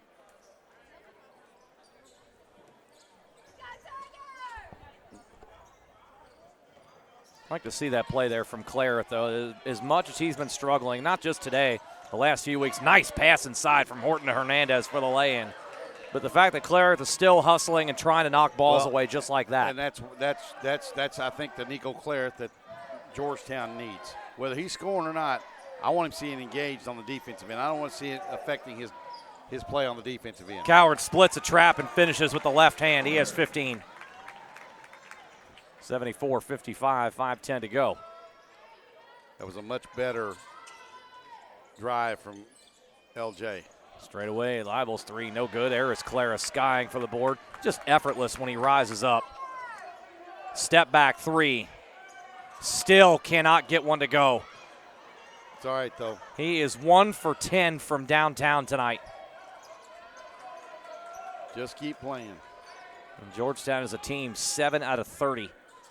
Now, I don't like the fact we've taken 33s. More than half of the field goal attempts have been three-pointers today for the Tigers.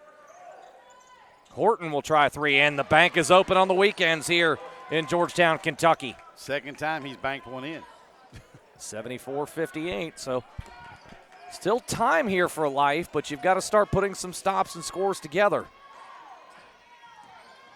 Cowherd working against Reed. Crossover and just undressed Reed, but missed the lay-in. Great recovery by Reed. Yeah, Eljay got a little fancy with the White through the lane, fouled by Kukabat. That is Rade Kukabat's 4th foul, team 7th. Well, Eljay got a little, I don't want to say lazy, but a little nonchalant with his finish there. Instead of going strong and finishing and putting it up on the glass, he just kind of flipped it up there. You need to finish strong. White now point number 6, his first point of the half.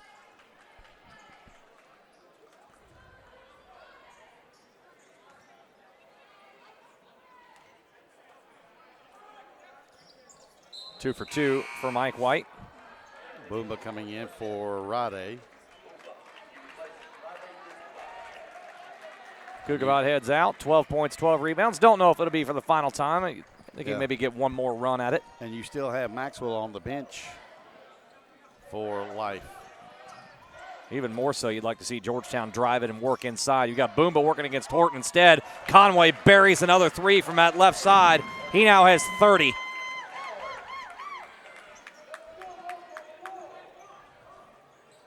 Well, it's that same area that he's hit 4 threes from there. His second 30-point game of the season. White with a nice turnaround jumper. That's a tough shot on a follow-away, but Eljay had his hands down. Clareth working against Reed. Crossed him over to Boomba. Boomba inside on Reed, lays it in. I will say this, Boomba can be this year's Dominique Reed. He really can. Absolutely. Give you that guy, that strength down low, who can go either way. And you're going to need that out in Kansas City from time to time. Yes. 79-62. Horton will try another one. Well, Gets the bounce. Wow. Horton now with 17. He's blocked 2, or he's banked 2 in. This one hit high off the heel. Cowherd inside will go to the line. He is fouled on the drive, I believe, by Horton. Well, take your pick. There was 3 of them there, and they got Horton. That's Horton. It's just his first, and the team's 8th. There was 3 of them there, and they all 3 took a swipe at him and didn't see which one that got a hold of him, but they said Horton was the one. Eljay Cowherd hits the free throw. Point number 16 in his Davis Reed Alumni Gym swan song. He has 7 assists today. Which puts him 15 away from. Correct. 6:55 for the career. Second free throw rolls out. Reed has the board. That thing was halfway down and came out of there. Well, that happens to him, but then on this side, Horton uses every ounce of glass and rim to bounce in a 3. How does that work? I don't know. Ooh. Gamble stop and pop from 15. Good. Boy, I like his game. Timeout by Life. There's some pieces here for Life. They've just not been able to put it together consistently on the offensive end.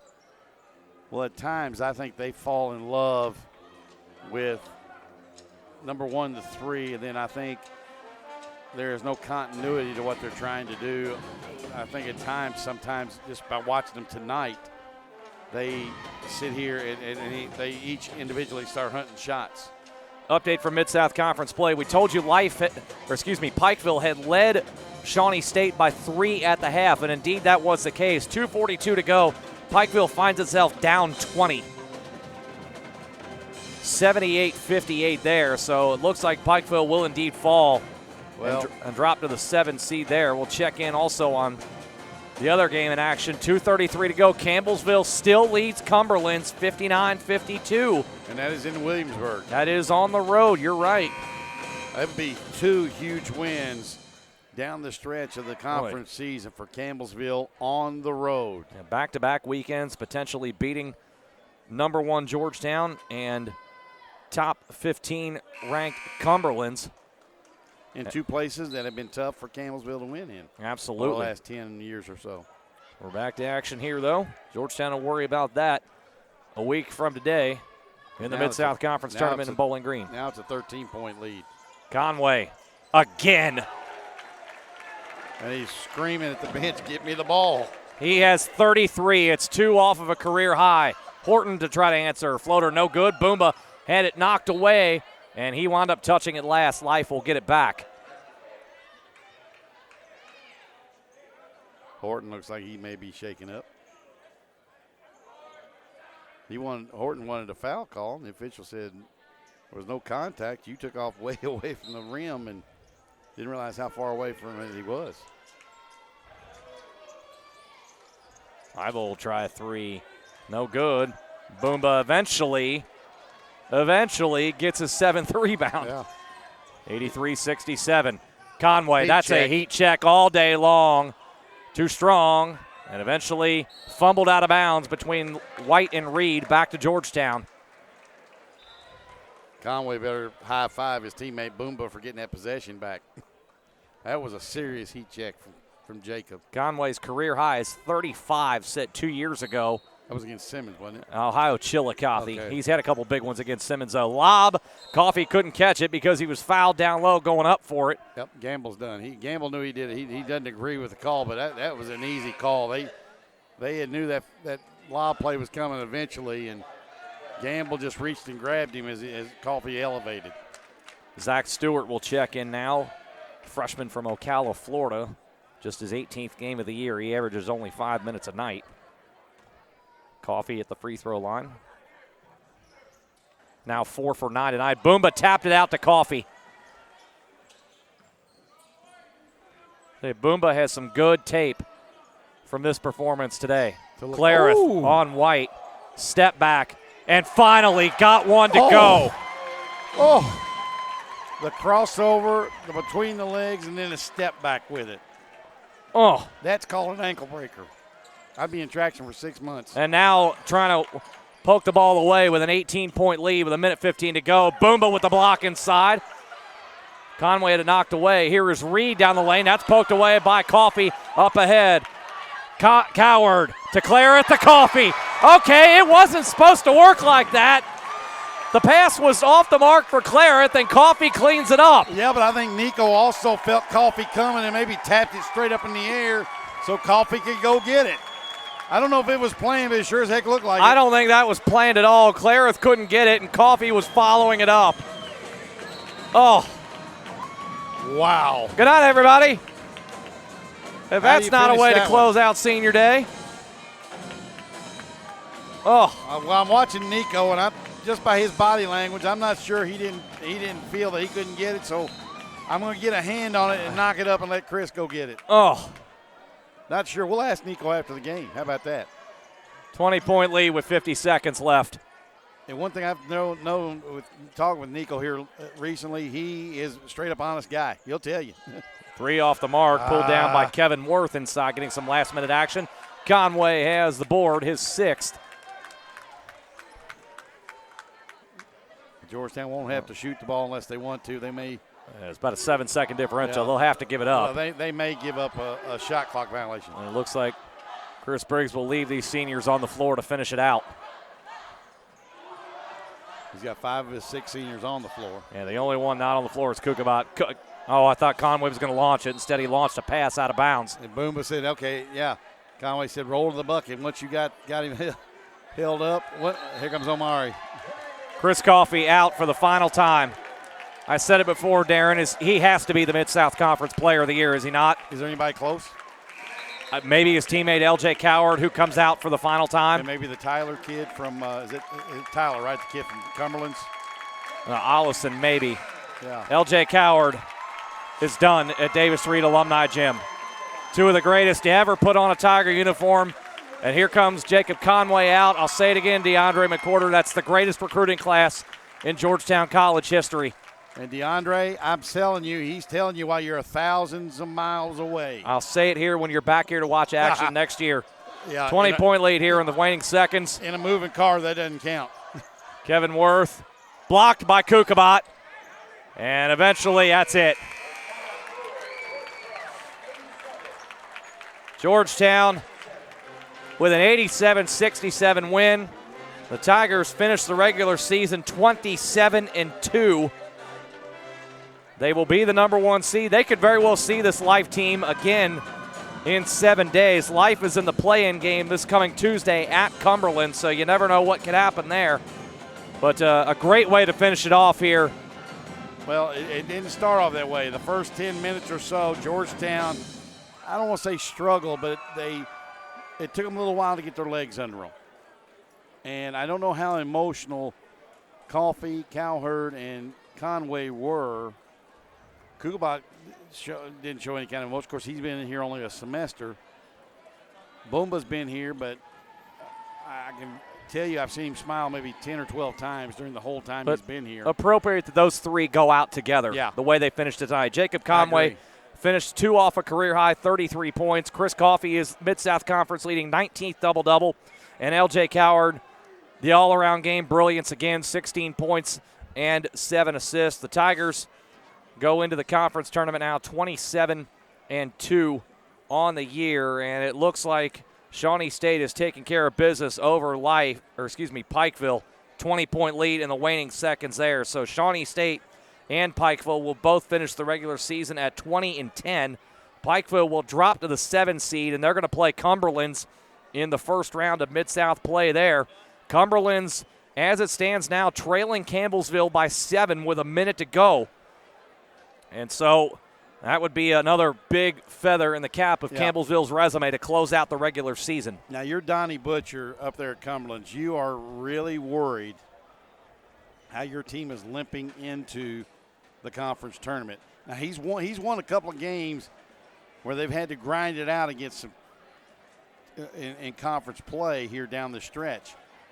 But you've taken 2 losses on your home court in the last 6, I believe, if I'm not mistaken. So, when you have that situation, you would really, really, really hope you were playing better down the stretch. But right now, his ball club, he's got to be a little concerned about the way his ball club is playing. Now, they're not playing bad defense, evidently, but you have to understand that you have to play a full 40-minute game. Another update from Mid-South play. An hour behind us in Lebanon and Tennessee. Thomas More leading Cumberland 38-35 there at the break. But as we're winding down here, and Shawnee State has beaten Pikeville now 85-67 there, so Shawnee State gets a much-needed win in that case. That helps Shawnee to keep their national tournament hopes alive, because they were headed not only on a back trend, but they were free falling. Absolutely. But let's talk about this game here today. Georgetown, kind of got out the double-digit lead late in the first half, kind of kept it there. But talk about here the final time that these fans here get to see Eljay Cowherd, Jacob Conway, and Chris Coffey. Well, all three of these guys are basically just either Central Kentucky guys or just on the perimeter of Central Kentucky. So it doesn't mean that they won't be back here on a regular basis. I mean, I know two of the three have aspirations of playing professionally. I don't know what Jacob Conway's doing. I think he wants to give pro ball a try. I think he could give somebody a much-needed wing player from that two guard or a third guard position. But if he doesn't get there to the pro game, then I think all three of these guys will be back, and you'll see them here in Davis Reed Alumni Gym quite a bit after their graduation and things like that. I don't think they'll be too absent from that kind of stuff. But Georgetown gets the win. They're still not clicking like I think Chris Briggs wants them to do. Got to get Nico Clarith going. Got to get Nico going, and you got to stick free throws. Close games, that will cost you. It cost us against Campbellsville. So you have to shoot the basketball better from the free throw line. You can struggle at times from the field because Georgetown is such a strong rebounding team, especially on the offensive glass, to where you can erase a lot of that poor shooting times at night. But where you can't erase that is in close games when you shoot poorly from the foul line. So here are your Mid-South Conference tournament matchups. It will begin on Tuesday with a play-in game between Cumberland and Life. Georgetown will take on the winner of that matchup on Saturday. The number 2 seed Cumberlands, they're still in a battle today with Campbellsville. They're going to take on Pikeville in the first round. Pikeville falls below Lindsey Wilson in the standings because Lindsey Wilson has a win over Cumberlands Shawnee State, and Pikeville does not. So there's your tiebreaker there. So Cumberlands versus Pikeville, round 1. Thomas More will take on Lindsey Wilson in the 3-6 matchup, and the 4-5 matchup was already set coming into today. Shawnee State will take on Campbellsville. Should be an exciting tournament, but the way things are set up now, Georgetown obviously will be the heavy favorite going into this tournament and will be expected to get all the way through. Somebody asked me I think the three teams, you got Georgetown, Cumberlands, and Thomas More. Those are the three teams that I think are the favorites going in. I think Georgetown is the favorite because they've been number one pretty much all year long with a couple of hiccups here at home. But then you got Cumberlands and Thomas More. I think Thomas More might be a little bit edging ahead of Cumberlands because of the way they finished the season. You're right, yeah. And then I think your dark horses could be Shawnee as well as Campbellsville. I like Campbellsville and possibly Lindsey as a dark horse. The way they shoot the ball from three, if they're on, and we saw it here at Davis Reed Alumni Gym about 6 weeks ago. If they're on shooting threes, they can beat anybody. I agree there, but here's the thing that I'll differentiate on this with your partner is they have to rely on the three-point shot to keep them in games at times.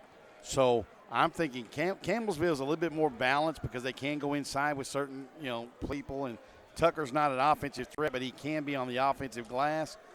And then you've got Campbellsville, as I said, and I think Shawnee. Shawnee with their size inside and their potential to be able to score with the one guard that they can really light up if he is healthy. I don't know if he's healthy or not. Elder's been really banged up since the loss here against Georgetown. I didn't know if he was able to play or not. He's been on a minutes restriction since that point. So they may be taking careful with him until they get to the postseason. I don't know, but those are my two dark horses. Then my real dark horse could be Pikeville. just simply because the way they like to shoot the three. I don't think Cumberland's is going to be very happy when they see that they're going to get Pikeville in round one. I mean, you're talking about a team in Pikeville at 20-10 on the season, and they're the 7th seed in this league. Down to 6 with 42 seconds to play. And that is Campbellsville leading Cumberland 67-61. So potential upset there, and Campbellsville trying to work its way into the national conversation. They're going to have to close out tonight and probably get a win or two in Bowling Green. We're going to call it a night here at Davis Reed Alumni Gym. Good night for Georgetown to sweep life. The women win a thriller 81-80. The send Kennedy Flynn, Olivia Bowling, Deja Kilburn, Haley Eisen, and Malika Frank off the right way. They will take on Lindsey Wilson in the first round of the Mid-South Conference Women's Tournament down in Bowling Green. As we said, the men will take on the winner of the Cumberland Life play-in game. That will come next Saturday. That women's game, too, Kennedy Flynn had led the team in scoring with 23, none bigger than the little sneaky steal she had there at the end of the game to give Georgetown the lead for good. You got it. Next time, Darren and I will join you here on Stretch. We'll be eating some barbecue out in Kansas City as we go with the men's team out to the national tournament, as the Tigers will look to defend its national championship. We'll have a lot of fun out there. We're looking forward to it. So nah, we don't have fun out there. Are you serious? Don't anybody I want to thank that. everybody who's been with us at Davis Reed Alumni Gym all season long to help us bring these broadcasts to you, and we certainly have appreciated you tuning in all season long. But still a little more work to do for the men, and we certainly wish our best to the Georgetown women in the Mid-South Conference Women's Tournament and hopefully beyond. For Darren Douglas, I'm Jason Griever. Thank you so much for joining us here. It's a Georgetown sweep on Senior Day. Both the women and the men get it done as you've been watching Georgetown College basketball on Stretch.